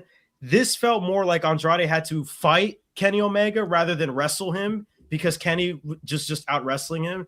And then in that vein, Kenny was hitting his own tummy punches. Like, he was focusing on the midsection of Andrade, which I thought was like such a great, like, well, fuck it, man. Everyone's going after my tummy. Let me fucking, fight fire with fire. Let me weaken this guy too while I'm at it. And it also suits where he is physically, where he has to be more meticulous. He has to be more patient, because he can't just be go, go, go, because he's just not at that state physically. So to me, those sprinkles of nuance and detail were really, really key in making that finishing stretch as electric as it was. So you guys talked about the back elbow, which is Kenny lands a V-trigger to the fucking shoulder blade of Andrade that, like, legitimately any inch further could have probably like separated the guy's collarbone. He fucking nails it. I thought this match was superb. It's my favorite AEW match of the year so far. And I am praying that these two have another match at some point this year with more time and with less restraints. This is special. Belt up Andrade. Legitimately. That's how hot he is right now. Just belt him up, please. So, a couple notes here. We've got some topics we're going to get to in a moment about AEW. But as for Andrade specifically, this really feels like there's something happening here. And we've been burnt before. I have been burnt many, many times. It could be another false dawn, but it certainly feels like he is, as we kind of discussed on this platform months ago, he has a clear head. Mm-hmm. He's ready to contribute. He's ready to be the wrestler that we know he can be. Yeah. And you just hope that lasts. You hope the booking supports him. I think he should be in the Revolution match. If he's not, I'll be disappointed, but it isn't the end of the world, because to be honest, him being in this spot is better than I thought he'd be doing at this point. I'm being real. I thought when he got added to the Callis final, he was just going to be like one of the guys in the group. Yeah. I remember, like, after he made his debut, I was like, I was very cynical about it. Like, yeah. Fair. We'll see where he is. We'll see where he is in 3 months. But obviously the whole thing with the 90-day stuff with the terrorist organization happened. So it was like, it was weird. But yeah, I'm glad he's here now. Yeah, and I just hope that in 10 months we're doing the Grinnies. He's a name we're talking about for awards, because dude, this guy. I'll do this briefly because we talk about him too much on the platform, but this guy's work and the different elements he can produce as an in-ring pro wrestler is, I think, just outrageous. Mm-hmm. Like, to my eye test, he's one of the most gifted workers you will ever see. Gifted, let me clear. I'm not saying he's one of the best workers you ever see, because that requires results and that requires a level of execution in terms of applying that talent, which he doesn't always pass that test. But in terms of what can this guy not do? Yeah. You want to do these like elaborate sequences, no one's going to do them better than him. He can get in there and clobber guys. Yeah. He can sell as a babyface. Like, those Buddy Matthews matches, he's like a fucking babyface in those matches, Yeah. He can be an arrogant heel. He can bruise up smaller guys. He can fight from underneath against a Brody King like he did in the C2 a couple years ago. I just think his talent level is like, it's become such a cliche how he's talented. It's almost taken for granted. So hopefully he can stay on this path And in 6 months, we aren't looking back at this game. Fuck, remember when Andrade was red hot? Like, Yeah. I really Yeah. hope that doesn't happen because, Well, man, he's I good. think the interesting thing about Andrade too, like, okay, we're talking about him again, whatever. I think he's like a real kind of over. I think a lot of people when they talk about like wrestlers being over, wrestlers being popular, I think it's kind of like fake bubble shit. I think when you watch Andrade wrestle and you hear the building and you hear the way they react, to They're his into him moves, right now. they're Yeah. into him. They like him. They want to support him and back him. I think that's a rare thing, man, and it doesn't happen often, especially in a place like AEW sometimes, where the booking doesn't always support these top guys. I would love to see him in a Revolution match. It's the thing about him being over is interesting because it really feels like the way he left gave him like a reputation boost, which is funny. Yeah. Mhm. Yeah, He's like was the like outlaw, a- bro. yeah. He doesn't give a fuck. Yeah. That is the vibe, right, Buster? It's like I think it kind of got rid of like any semblance of like he's a Triple H guy, because that like good point. Yeah. in the stupid circles of the internet, that was kind of like yeah. a vibe that people got, like, oh, he went back as soon as Triple H took over. That was like, it's gone immediately. Or he's like, I mean, I'm not gonna get into like how he left, but Right. the rumored story or whatever. Yeah. Like that we say the word beast a lot, but it's like actually a case of him just beasting. Yeah, Yeah. I mean, very it literal. also beasting. it Yeah. does feel like a little bit of an element of like some media literacy in the sense that I think the wrestling public, saw the way that the leaks were coming out about that and were like, Yeah, He's- it was yeah. obvious. It was like they're trying to fuck him over. was- it here. was It's a hit job, bro. They're Yeah, trying to get ahead yeah. of things. Yeah, and Yeah. AEW, like I've said this constantly, I think AEW should lean into shit like that. Fuck them, that kind of thing. to an extent, And I agree. I think Yeah. You don't they- want to get it gets- too it gets meta. to a they can point- get it gets something to out a of it, point. but You don't want to get But I- too meta. I think when it's like Andrade and you see like he kind of is the face of like fuck him, I'm gonna go do something. Yeah. Like I'm gonna go He's make fucking something wrestling like it of too, myself. dude. Like if you look Yeah. at the confidence and the swagger with which he's wrestling with, like it really does come off like he's like, well, fuck you guys. I'm Yeah. that fucking. And also like, for me, like somebody like this is more like personally, but like it is cool to see somebody where English is not their first language to be this over with like an American. Like it's just really sure, cool, right? And like hopefully it's something that like it doesn't hold them back because it really doesn't. Because like even if you want to take it as like his promo work, he has such a like charisma and a charm when he talks that like. I've never understood the idea like you I can't don't put him think out there he with a needs mic. but I don't No, think that- he needs to that cut either. promos. no, Like, yeah, No, but like even if you have him go out there and like he can sell you a match with just how fucking cool he sounds. Bro. I think Like, Mhm. it sounds really cool. I think I don't want to bootlick to be clear, but I think AEW in general has been better about that. Like he's not like coming out with fucking Alex Abrahantes for reasons we won't talk about, but like right. also more literal, like but the fact that like Bandito is like cutting promos now, like foreign Yeah. stars are able to like actually have a Yeah, voice which is in the fucking company. awesome. Because Unless you're Kazuchika Okada and Konosuke Takeshita, to be clear, but yeah. I don't think Andrade's a confident promo regardance of language. I think he would tell Yeah. you that, if he was here. It's Mhm. just, Yeah, but he's fucking cool, and like, not everyone needs to cut him ring promos. no, No, Um, but like he's good in the backstage segments he's done. Like the one Yeah. that they did with Max, he came off That was like it. good. It's just That was fucking good. cool. Like, if you dude. do want to like give him a mouthpiece, it's not a bad thing necessarily, but like Right. just make sure it's right. Like it can't be some fucking nerd. Can't be Don Yeah. Callis. it Yeah, can, yeah. yeah, like he could have like a spokesperson or something. If Right. he really wanted Yeah. to do something where he doesn't want to talk. Like, Yeah, there's a million ways to. You could do like sports you style could do stuff where he cool- has subtitles. Yeah. like, You could do cool vignettes, yeah, like they did it with they did with fucking they do it with people all the time. Just Yeah. do like a cool vignette, bro. It looks Um, fucking cool, man. I do want to know because we had a question about this, so I just want to use this to go into that.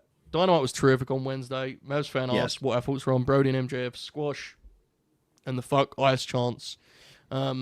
Well, it was a moment in time. That was actually a happening. What happened on Wednesday? It in was, the sense yeah. that like It real was, life yeah. people are sending it to me, going, "Man, this is cool." yeah. Yeah. I mean, obviously, we don't need to be a dead, be a fucking. Obviously, we co-sign the sentiment. Well, breaking yeah, news, fuck but- ice. Yeah, Yeah. fuck ice. It's just- times 10. But the thing that stood out to me, and I mentioned this to the lads, was, man, we have a lot of fun with the like Max is we're bought media for Max, Mhm. but legitimately, could he have fucking played that He any walked the better than he tightrope did, perfectly. man? Yeah, it was sick. He yeah. didn't was break great. character, but he had the perfect reaction that made it go more viral than it was Yeah. already Yeah. going to go. I was like, fuck, It was man. perfect. And then his He deal on nailed that. Twitter where he just goes like, "Fucking, we do shit real over here in Yeah. AEW. Yeah, it was Come cool. watch." He's He been, was, go Buster. I saw a clip of him today in an interview where he was like, I don't care what side of like the political line you're on. Pedophilia is not good. And then Brandon Walker was like, I agree. I think I agree with that. I Max. said this on Wrestle Purists, and I'm biased, so I'm going to be very brief. For all of the concern and the fear about what he looks like as world champion, he's fucking killing it so far, dude. Yeah, the bro. world title scene is the most interesting it has been in time to me. Like, Yeah. Like a long time, dude. Yeah. It's so simple. Like it's it's just actually a scene. Yeah, they want the world title. The top guys Why want would- the world like- title. I think maybe not to this degree and this like it being the only story in the world title scene, but like it should always be like this. We're like, Yeah, it's the world title. yeah, it's the fucking world title. The fact Yeah. that only one guy can be vying for it at a time is Bullshit. stupid. It's because Kenny should be vying for the world title, and he will Yeah. fail. That's And the that- chip, bro. That's the He championship. will, Yeah, he like- will fail, and that's okay. He's going to build himself back up. That's what champs do. Like every you know? every month and a half, there should be a match where Kenny Omega's like in an eliminator match for you know a chance. Like Yeah.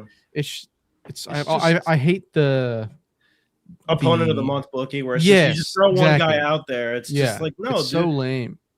And I to, just think. Go on, go. no, to the first part of this, the Brody MJF squash was fucking fantastic. Max's sell of the dangling sleeper Yeah. was superb. It was such an effective piece of business. And like, you know, I'm like notoriously like not the biggest Max guy. He's one of the few people that could do a squash like that and be on the receiving end. And like, he sells it perfectly. I thought it was fucking awesome. It's the type of booking that like American wrestling is starving for, which is like doing daring shit because your money's guaranteed. Why don't you fucking throw shit at a wall and see what sticks? Like, Yeah. Brody's over. It's the right guy to do it because Max is a chicken shit heel. So it's nice to see him pay some comeuppance for a change. I thought it was awesome. It capped off a fucking sick episode of television. Yeah. Because it was different. Something happened. It wasn't a Yeah. 50-50 match. Something happened. You know, Yeah. you'll remember it. You Like, actually yeah. remember that. Yeah. I obviously That's- I've never been in the ring. Not yet. Really? True. I've never been in the ring, so I don't know exactly how it feels to take the move. But Max did take 2 Gonzo bombs in one night. And I feel He like that did. may not be the most comfortable thing. So respect. Yeah. Well, I thought your work in the '90s was really good, but I guess that has It been a was while. good. Thanks, man. And Yeah. I'll just say this and move on because, again, no one needs to hear it from me, but it's the truth. I said it on Purist, I'll say it again here.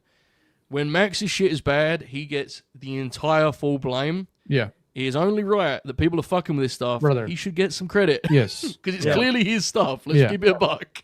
Yeah. Mhm. Yeah, but Don't like, let- yeah. bro, they've been openly like pretty close pals for a minute now, dude. This is obviously him going, I'm gonna fucking make a guy right now. It's This his best work in a long time. legitimately was unlike anything Tony has ever booked. Like, it's blatantly a No. Maxwell thing. you Yeah. know? Yeah. So it's only fair. Because it's a he gets wrestling credit. angle. Yeah.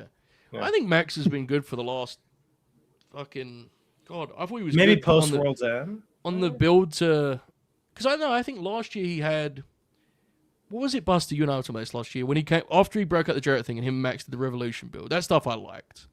Hangman and Max. Yeah. Yeah, That at stuff was good. Revolution last year. Yeah. It was very good. And then He had the Was- weekend that was like very, very, very fucking stellar. The Mystico Mark weekend. yeah, That was what did he do in the Yeah. summer? Was he away in the summer?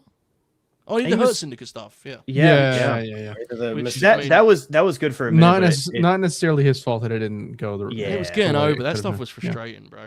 Yeah. that stuff was regardless of how like ended or whatever. That stuff was. It was like, unique at least. It was the focus of the show. I for read a an while. article recently about how that was like dominating their YouTube rankings, and I was like, man, what a fucking waste. That could have been Yeah. such a big thing, you know? Could have Like, been so Don't tell cool. Blue Sky. Yeah. This was his big miss last year. I remember that was the match. Yeah, I that liked was his bad. last year. Right. Yeah. I don't know. I think he's since the Jarrett stuff, he's been pretty on point. But all right, here we go. Let's get to it. Our friend DB, thank you to Mavs for that. This fucking guy. New Japan Pro Wrestling. He's even Let's watching. talk about it. The Knockout Brothers. This is Oscar, ULS, taking on TMDK, the combo of Rio Oiwa and Zack Sabre Jr. This is from New Year's Dash. This was the main event of New Year's Dash. This got a lot of buzz. God damn it, bro. Look at him, bro. The They people got a lot are of the buzz. people are talking, Joe. They're Um, talking. They're doing his Excellent thing. point from Ryan. And the Knockout Brothers have been a big celebrated. You want to sit in the chair, bro? Let's actually do this because that's actually really. Ibu, only if you put it over. Quote tweet it. Only if you put it over, and also Put it over. only if you Spike the number. Come on. address Cody's comments in the chat now. Yeah. Come on, man. I don't know about that, but just put the link over and I'll link you. So. do me some promotional business here. But anyway, the Knockout Brothers have been getting a lot of love as like the new team, the it team, right? This is my first time actually watching a full match of this because I don't study the business anymore. And I have a lot to say about it. But first, we'll go to our friend Novi, who's going to kick us off here as I await an Ibu quote tweet. Ibu, looking for a quote tweet. Joe, I've also not seen a tag match of theirs. This is my first time watching them. I've seen Zach work a ton, of course. Zach is as awesome as he always is. Well, you know, like a proper tag match is what I'm saying. Proper tag. We should be very clear, proper tag. And Oiwa, he's fat as fuck now, but like it's awesome and I love it. Whoa. That was like fat, but bigger. He's chubby. He's a little chubby. Okay, he's chubby as fuck, I should say. But it's awesome. Like, genuinely, God bless him. He looks incredible to me. Yeah. But man, Knockout Brothers, these boys have it. There's just some about the way they're working. And Oiwa, to be fair, I agree. Like, I lump him in with that as well. There's just a bite to it. There's a aggression to their work. There's a focus that I think a lot of young grapplers kind of lack. I'm a big proponent of laying your shit in, and they lay their shit in, which is just really nice to look at. Yeah, I think they're both so good in the tag matches. I kind of want to see them work singles one day. I could see them in a G1 maybe this year, maybe next year, and I could see them working. It's just honestly some great matches. What? Sorry, what's happening? Ibu. No, the Ibu quotes I I did got some me. shit, Sorry. Passing by to make sure the Knockout Brothers get all the love they deserve. Join me. What a terrible guy. Big prayer hands energy for that. Go for Yeah. it, Nova. You. But I am doing it. Bro. I'm doing it. I love the idea of this match being that the Knockout Brothers wanted to kick Zach's ass specifically because he's the champ. He's a former champ, I should say, and they're just bad fucking dudes. They want to take over, and it makes Oyo look cooler too because he kind of gets a room to breathe. Zach keeps it steady, and then he kind of gets to go in and be like, actually, you should pay attention to me because I'm the rival you should be looking at. It really puts all three guys over. At one point, this match kind of just evolves into everyone lugging each other up and just throwing them down, which is beast as fuck. There's a lot of combos, a lot of counters, but bro, just see like chubby Oiwa, chubby Yudo Ice, and tall as fuck Oscar, Zach just slamming each other. It makes my dick hard. I'm gonna be honest with you. It makes my dick hard. I love what the hell? This actually feels perverse now. I don't like this at all. I feel threatened. I'm doing a good job though. What we stared at? He's rubbing his hands together. Okay. The closing stretch is very good, very tasty, and it's so sweet to see how this crowd, this New Japan audience, they fuck with the Knockout Brothers. They fuck with them. And honestly, I fuck with them too, guys. I'm gonna be honest, I fuck with them heavy. They're great guys. And New Japan has something special with the Knockout Brothers. Is that good? That's great, bro. Yeah. Look at Ibu. Is that good? Is that good, boss? Ibu, do you give him the pass on that? Does that work? Yeah, nod. A confident nod. Fuck. All right, good stuff. Right, Donnie, you're up, bro. Deliver. Oh fuck me. Yeah, this is a top 4 match of the entire year. This is some. I watched this in the break room at work, and I let out a yell that severely disturbed the only other person that was in the room. Legit, that was a shoot.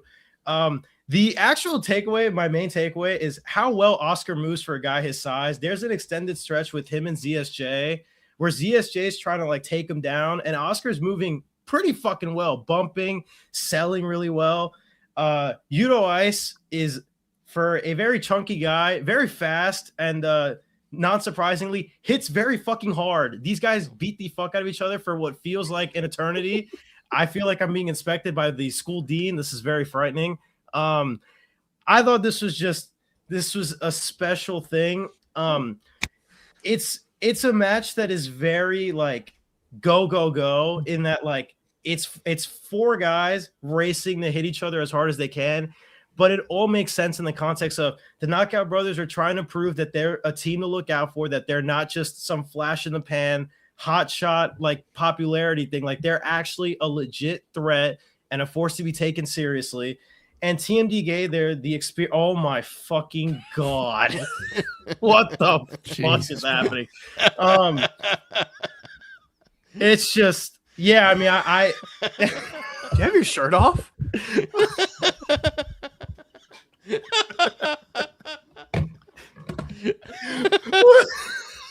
So, Donnie, you good? You covered it? yeah, man, this match was awesome. 4 guys hit each other really hard. Oscar's one of the better big men I've seen in recent times. Oh fuck. Yeah. God bless. They're an awesome team. I hope they do more awesome things. Dude,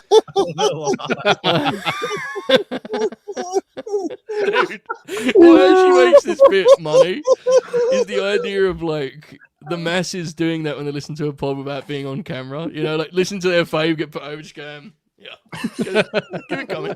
Let's keep it coming. just keep it. All right, here we go. Man, this match was superb. This was my favorite match of the entire slate. I absolutely loved the Yuto Ice Oiwa kind of centerpiece and the fact they kind of, again, that through line we talked about, right? They're kind of the emotional core of the match. They immediately started forearm exchanges, and I want to say, context on the forearm exchange, dude. Like, so many times these ideas get kind of dismissed in full, you know, in one fell swoop. Like, enough with forearm exchanges.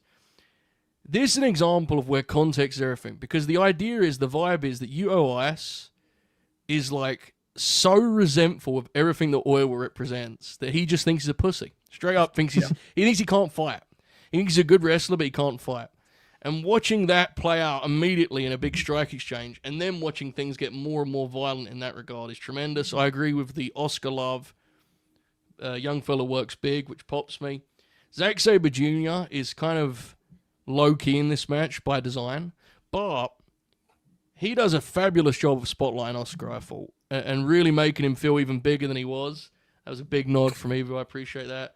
But naturally, it all builds to Ice and Oiwa. And man, does that deliver. I love that portion where Oiwa gets dragged into an emotional shootout and a brawl and a firefight. The physicality at times is overwhelming. I've seen some talk this match is too long. I don't really see that. Yeah, go fuck yourself. Honestly, if you're saying that. I didn't think it really got stuck trying to get like false finishes either. Like, it just, to me, it reached its natural conclusion. I loved the match. It feels like something's happened with the OGP tag team titles, and it's been a while since you could say that with confidence. We're back. It was a great match. Ibu, how was that, mate? Wonderful. Oh, oh man, Just yeah. wonderful. I have bad news though, Ibu. What's up? You know when you tweet the link? Yeah. No, you tweet it perfectly. I'm not doing a bit when I tell you this is a new low for you in terms of your drawing power. People left. People, I've never seen the number drop at the pace it just did. You can blame New Japan if you want. I will if you want me to. So the number left, bro. The number plummeted. It plummeted. It was at like 60. We lost 20 people as soon as you began to gesticulate and such. Look, Cal is even vouching here. This isn't even a bit. Look at you. The thing is, this sounds like I'm doing a bit, but this is going to keep people up tonight. You know, this is a bit. Did you forget to bot the viewers, bro? Yeah. What does that mean? Look, you know what it is? Yeah. It's because, unfortunately, the YouTube viewing wrestling public, they're not used to talking about real companies right now. Yeah. Honestly, like blame the fans. Yeah, they want to hear about fucking SmackDown and Obafemi's creative plans. You're right. It's like it's going to take some audience retraining, but it's fine. Yeah, it's cool. So jokes aside, because I actually do want to talk to you about this briefly before we move on. Man, this was so refreshing as a damn wrestling match, wasn't it? Terrific, Ibu. Talk to us about it, just briefly. New Japan is the best company in the world, and it's not what I asked, but here. There he is. And here's the thing, it's because allow me to take you guys back about a year and a half. Okay. So I've been, the youth movement conversation has been done to death, right? Yeah. But I've been begging for New Japan to get going with some of their young wrestlers for some time. And the pieces have already been there for a couple of years. All these people are in-house wrestlers, right? And I remember about a year and a half ago, I made a tweet, Joe, and I was asking for New Japan to sign Katsuhiko Nakajima when he left All Japan Pro Wrestling. And most people dismissed that as a really stupid idea. And the truth is, it probably is a stupid idea because Nakajima at this point in the game, maybe a bit cooked mentally, physically, 38 years old, never was a big draw. But you know what I was actually asking for? I think what I wanted was an igniter. I think what I was asking for was a disruptor. I needed somebody to come in and throw a monkey wrench into the natural order of the promotion and ignite, inspire, drive a change of some kind in some of the key wrestlers. And New Japan has serendipitously found themselves in a situation where, yes, they're losing a lot of guys. For better or for worse, most of them were people that truthfully had been around for some time. True. And in Yuto Ice's case, right, what he is in this promotion right now is he's a peer to a lot of these young guys. And he's very much like publicly holding their feet to the fire in a way that both in and out of kayfabe is causing them to move differently now, because it's almost like they're gangsters being tested, truthfully. Because Yuto Ice kind of purports himself to be this badass tough guy that doesn't care about his image, and he's a bigger, tougher, stronger, manlier guy than his peers, so on and so forth, right?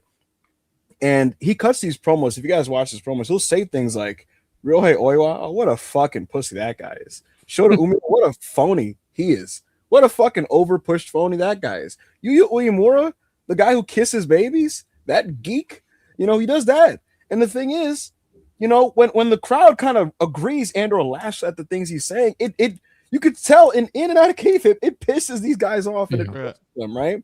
And then he invites these guys into displays of toughness, whether it be Oiwa or Yuya or whoever.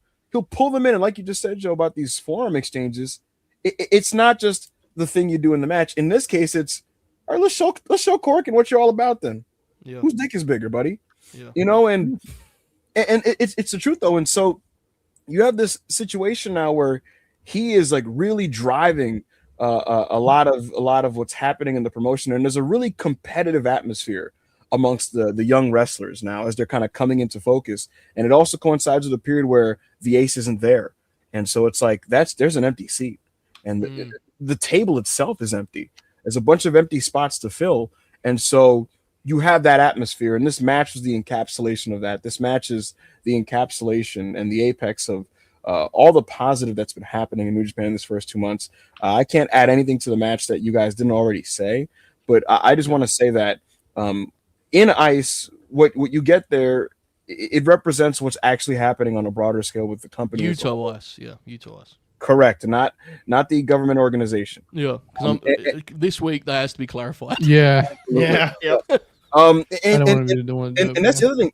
I look at Oscar, and I've seen him for a while, and I gotta be honest. I see a tall, awkward-looking white guy like that, and I mentally kind of like am inclined to dismiss that or assume how he works is the better way to say it, right? Yeah. And I've seen Hikuleo wrestle and guys like that, and like the tall New Japan guys usually it doesn't work out, right? You know what I mean? Cody Hall, whoever you want to name, but this guy can move, like you guys said. He can fucking move, yeah. And but it's not his gimmick, is it? It's not one of those big men where it's like, look at what I can do. It's not that. Which he moves like he can do a moonsault. Yeah, exactly. Like he actually moves like a big man. Yeah. With respect to my friend Dijak, it's not Dijak.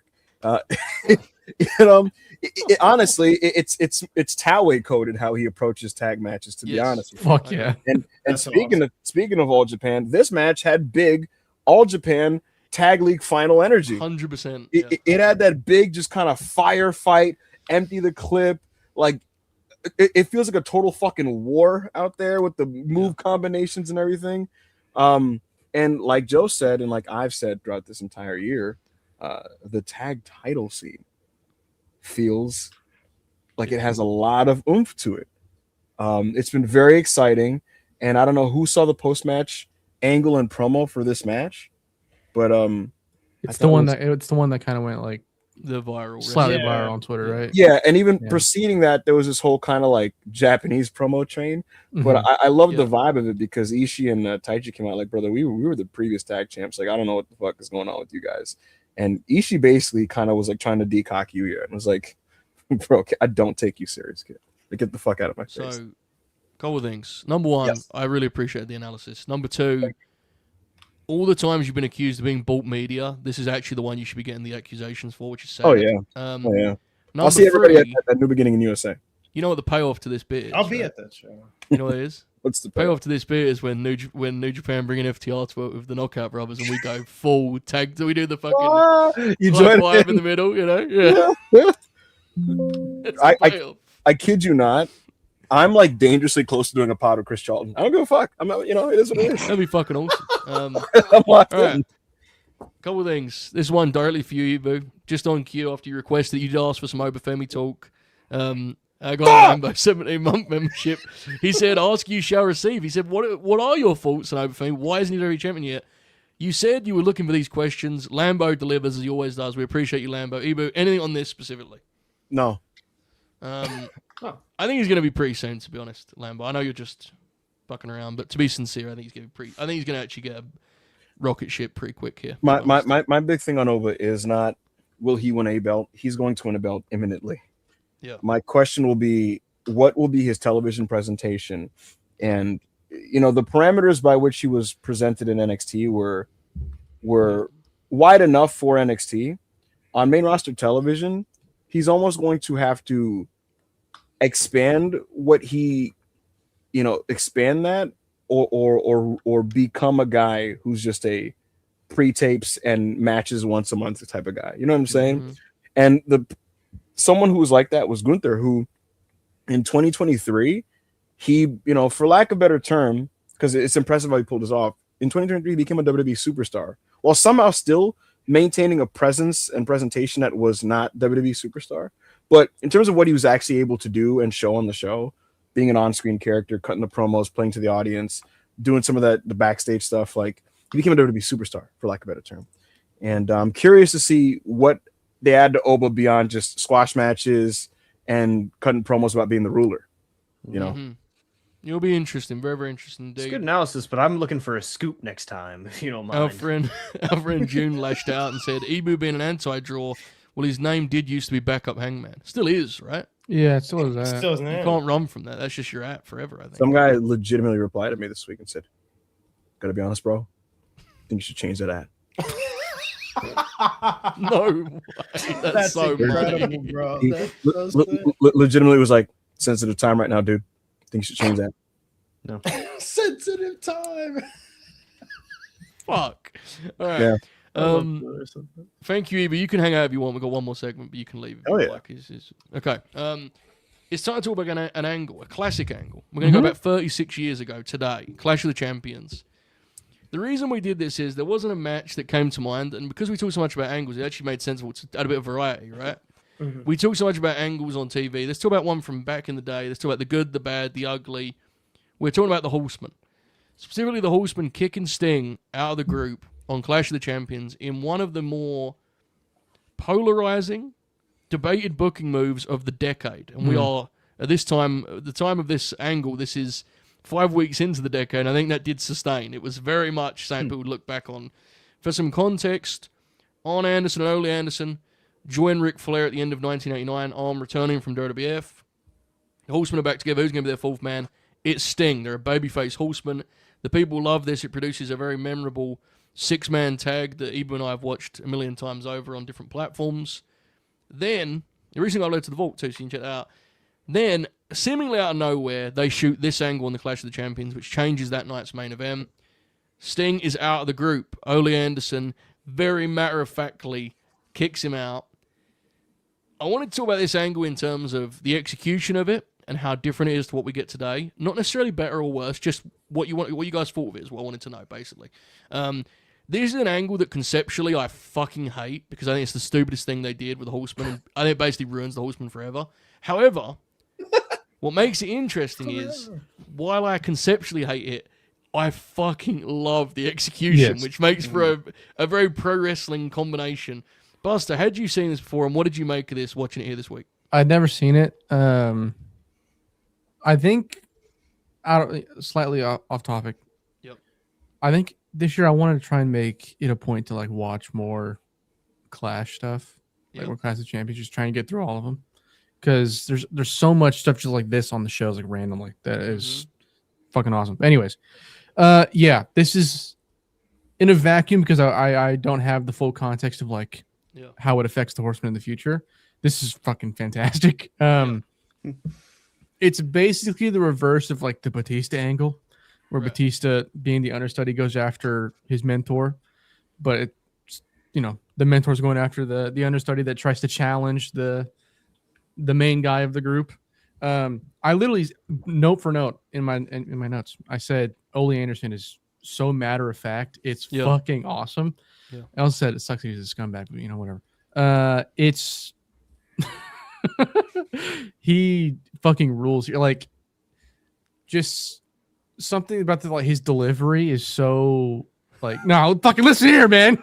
Yeah. So for context, folks, his first sentence almost, he basically says, "Sting, you're out of the group." Yeah. And he's talking like this, and Sting's like, "What?" He starts like asking what he's talking about, and he goes, "Be quiet. There's 3 of us standing here, and 1 of you." And Sting's like, "We're fair."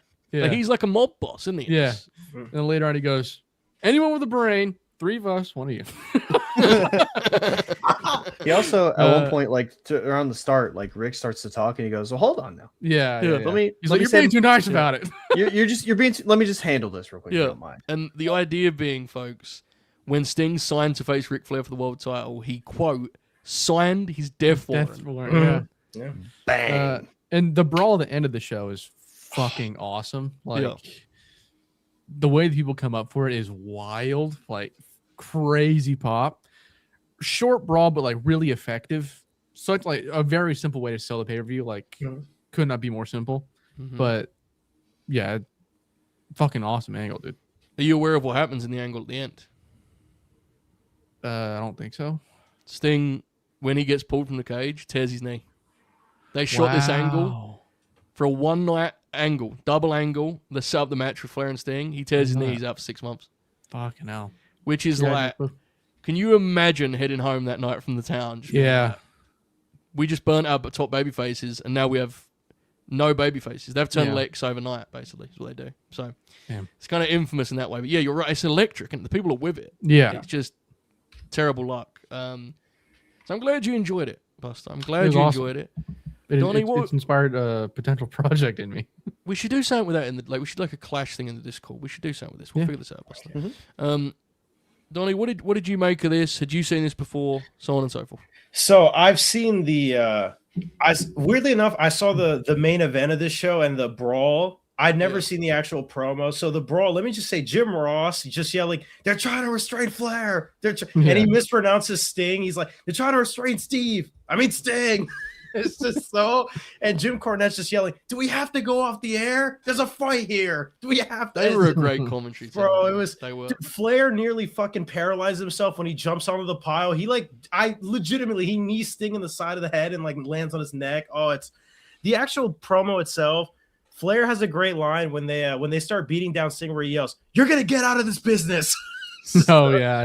It's so fucking funny that he refers to it in kayfabe as this business. It's so funny.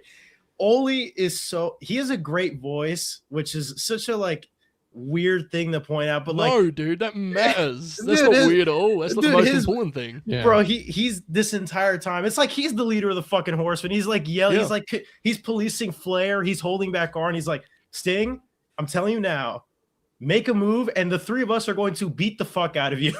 Don't do anything stupid." And Sting sells it really well because it's not over the top to where it's like, all right, dude, like it's cartoonish. He like sincerely looks puzzled. He's like, dude, baffled. Yeah, what's like- wrong with this guy? he's like, "What did I do, man?" He's like, "What the Yeah. fuck?" And he's like, "When you sign that contract," and Sting's like, Right. "Yeah, man, like I want to be the world champion. What the fuck?" And dude, my favorite thing is the 2-hour thing. He's like, "You have 2 hours, 2 hours Yeah. before if you don't back out of this match in 2 hours, you're finished." And I'm like, Yep. "Whoa, there, you gonna kill him, man? Like, fuck." I think this angle is so. He might, dude. I think this angle is so like in a vacuum, like everyone has said, it's so fucking awesome. Because again, it's so simple. Like it's literally Sting shouldn't have gone over their heads. He shouldn't have signed the deal, and they're pissed that he's like challenging the world's heavyweight champion. And like the underrated part is Arn, who like doesn't say anything. He's just like, because he's Arn's a dude. Arn, he does what he thinks is best for the Horsemen. If that's what he thinks. That's him. There's no question. He's not going to argue. He just does. He's the real. He's the silent enforcer. He's like, all right, if this is what you guys want to do, we're gonna just execute. And I think it's such a great contrast, right? Flair is like, you can kind of see it in Flair before he gets all animated at the end when they're beating him up. Like he's scared, dude. He's like, you can see him kind of cowering, like Sting. He has that look in his eyes, like Sting. Please sign out, bro. I don't know if I can beat. Please. And then he explodes, right? Dude, Flair he is so mad. And the pre-match promo that he cuts in the back, where he's like, "We are the Horsemen," and he's just fucking yelling. And then my favorite bit is before the match, they put up the graphic, and Sting is still on the graphic, and they have to explain, like, folks, if you haven't seen earlier in the show, Sting has essentially been excommunicated from the Horsemen. Ole is here in his place, and it's like, okay, cool. And it's just, everything about this is, it reminded me of the brawl with Flair, Funk, Sting, and Muda in '89, where to set up the Thunder Cage match or whatever they called it, the 2-on-2, where it's the type of thing WCW really got well, where it's just a really fiery brawl. The people are with every bit, dude. Like the thing that I don't know if Buster mentioned it, like before they brawl, Sting comes out like in the middle of the match, like and like you don't even see him on camera, you just hear the people roar, and JR goes, stuff's very Crockett.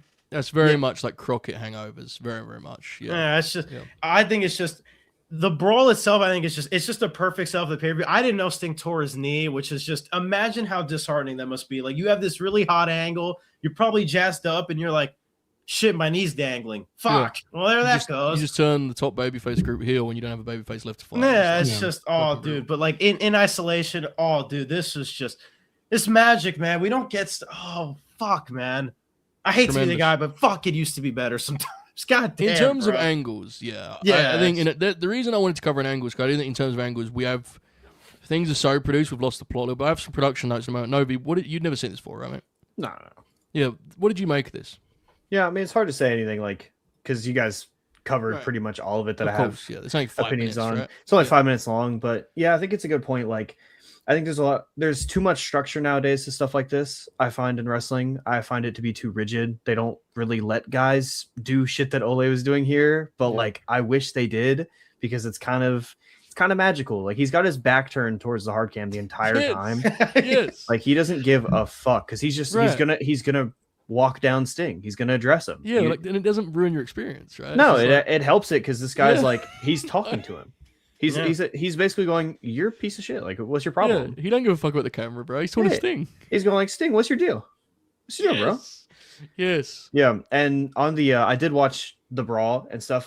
There's one thing that I specifically took note of, and Ric Flair jumps at Sting at one point in this brawl and like nearly does a front flip, and it's fucking awesome. I love it. Dies. Yeah, he was jazzed up. We should note too, another production note, presentation note. There's a host for the segment. Terry Funk. Yes, sir. It's Terry Funk, which is godly, but even beyond that, these aren't just guys just taking over the ring for 10 minutes. There is a host. Yeah. The idea is they're going to get some comments from the Horsemen, and Ole just says, "No, I don't want to. I'm going to do this instead." And I think the best part about it, personally, is when Flair finally just explodes at the end and is screaming at him, and that's like get amazing stuff.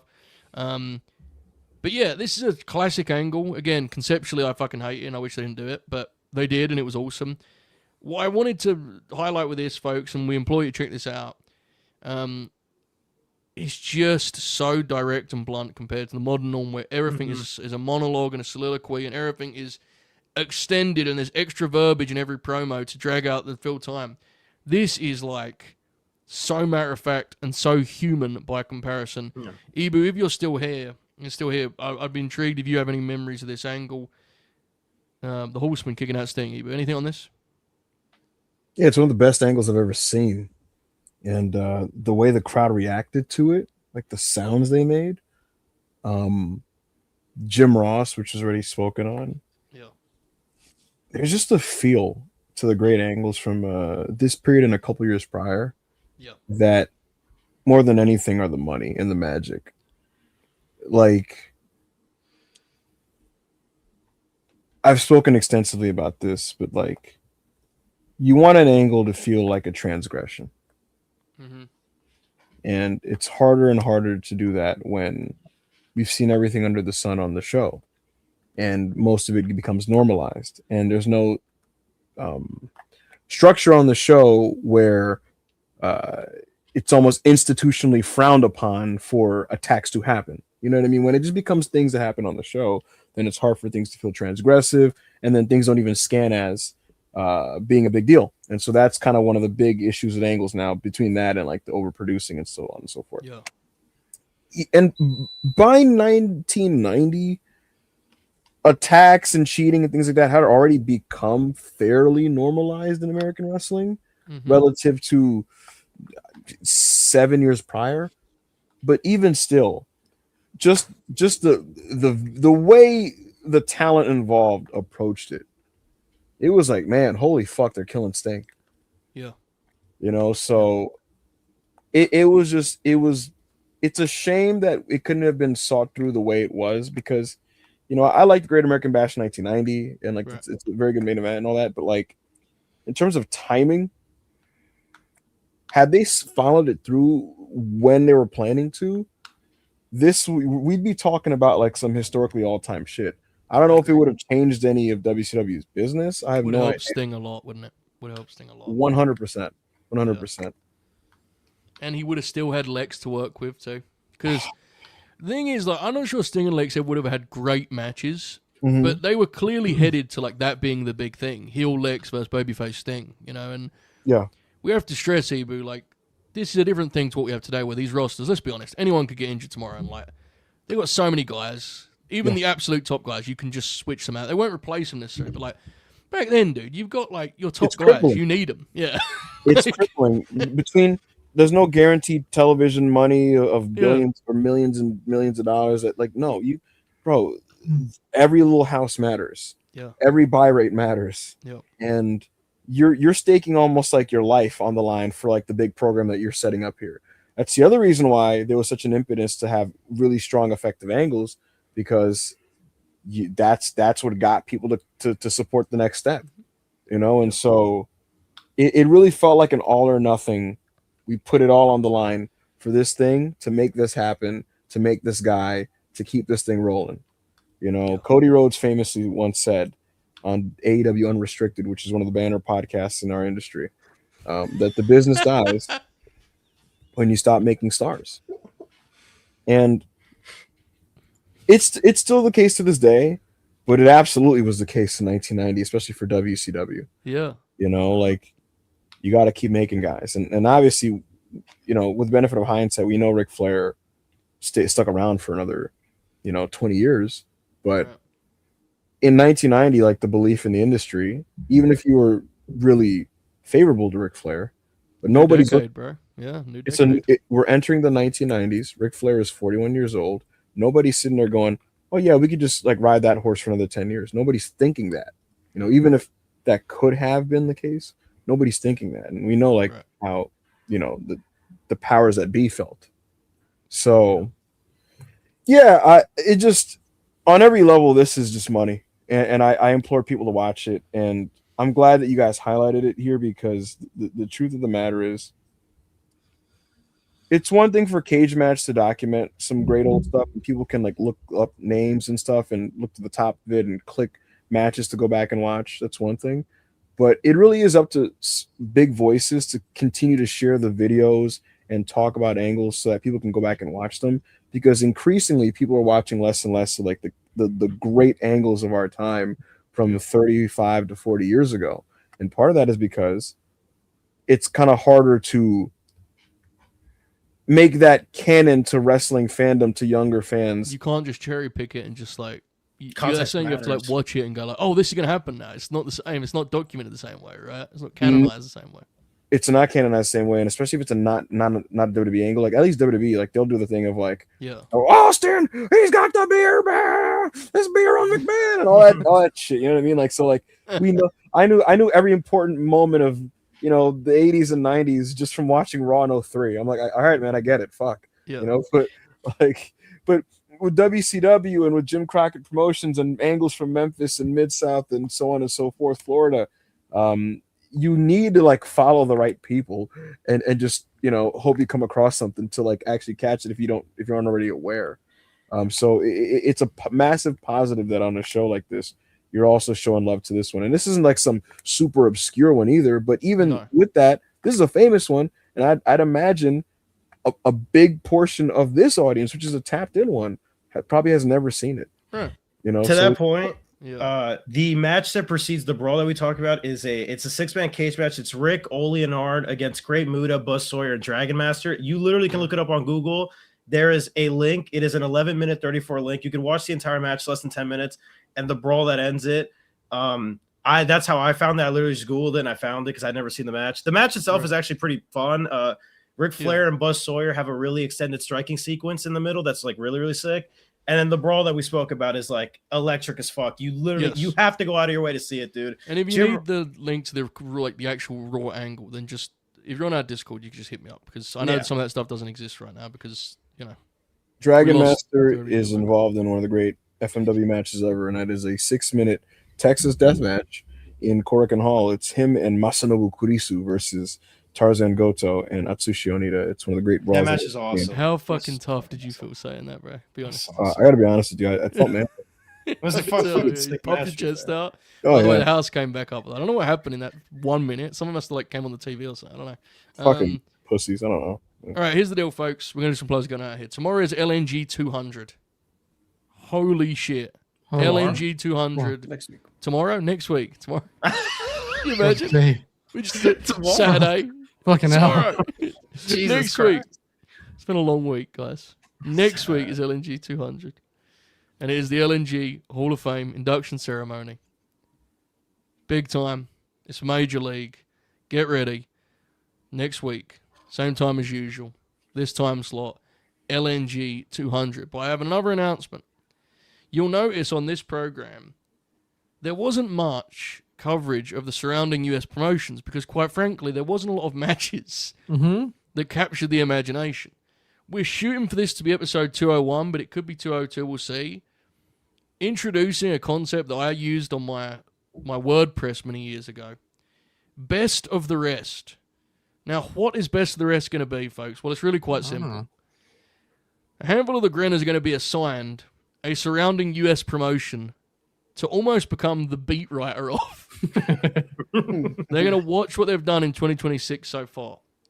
What does this mean? Well, it means there will be MLW coverage on this platform.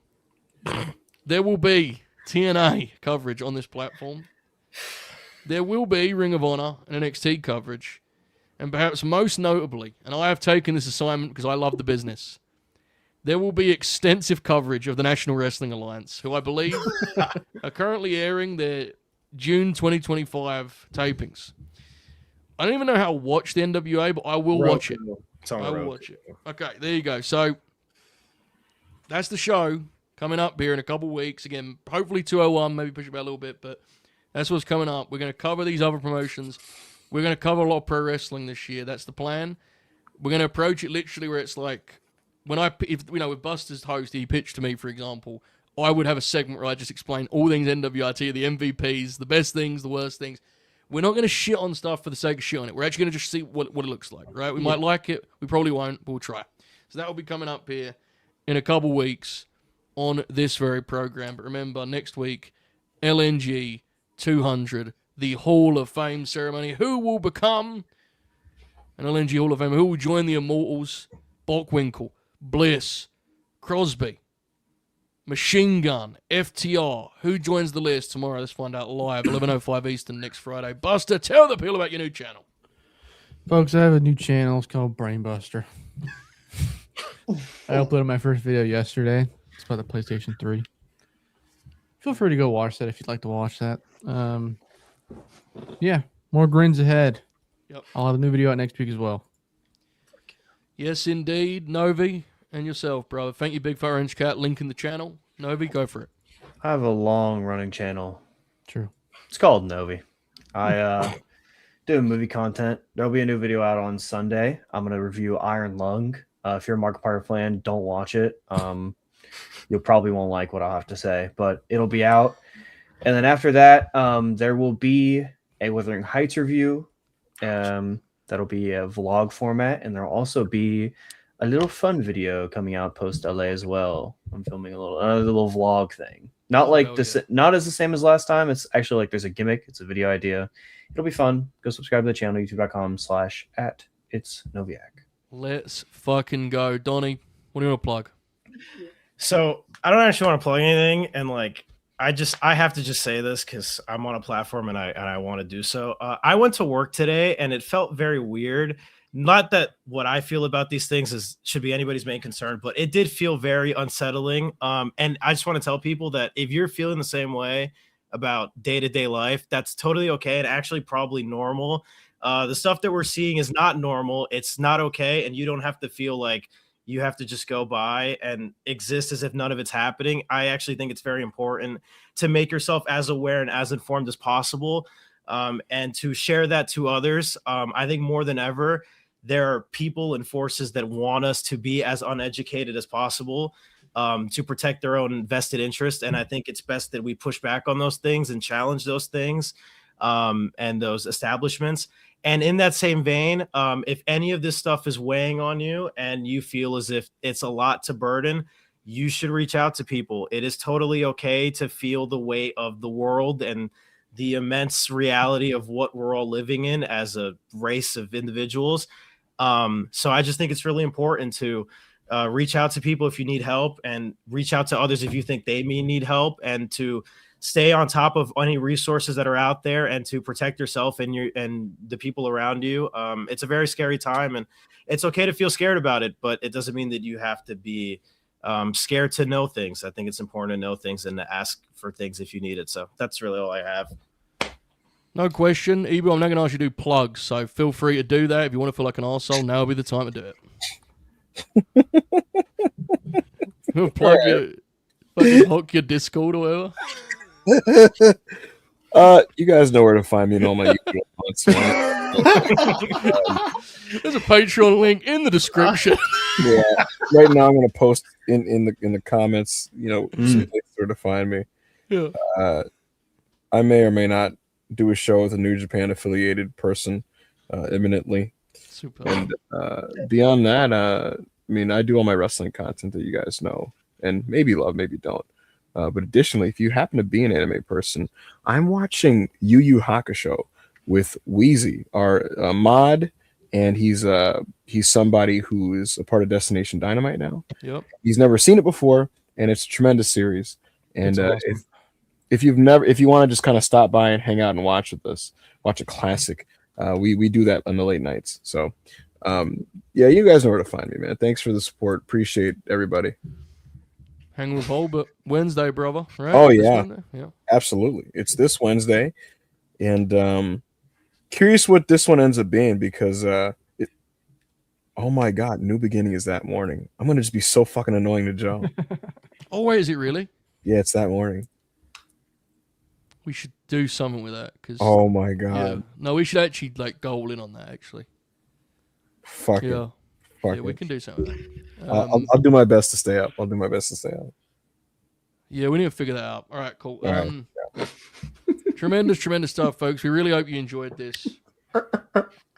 Always happy to do these shows. We do them every few months. It's good to just check in on things and talk some wrestling. We're going to do it again with Best of the Rest, which will be very different. Won't be a lot of match talk, I sense, but there'll be a lot of this fella. There's something to him. Something to him. So stay tuned for the big one, LNG 200 next week, the LNG Hall of Fame induction ceremony. Folks, please like the video if you haven't already. Leave a comment with Your favorite match you've seen this year. That's a great idea, Donnie. Leave a comment with your favorite match you've seen this year. Keep grinning. Favorite. No, do your favorite. Keep grinning. All hail. Enjoy this outro. Leave those comments.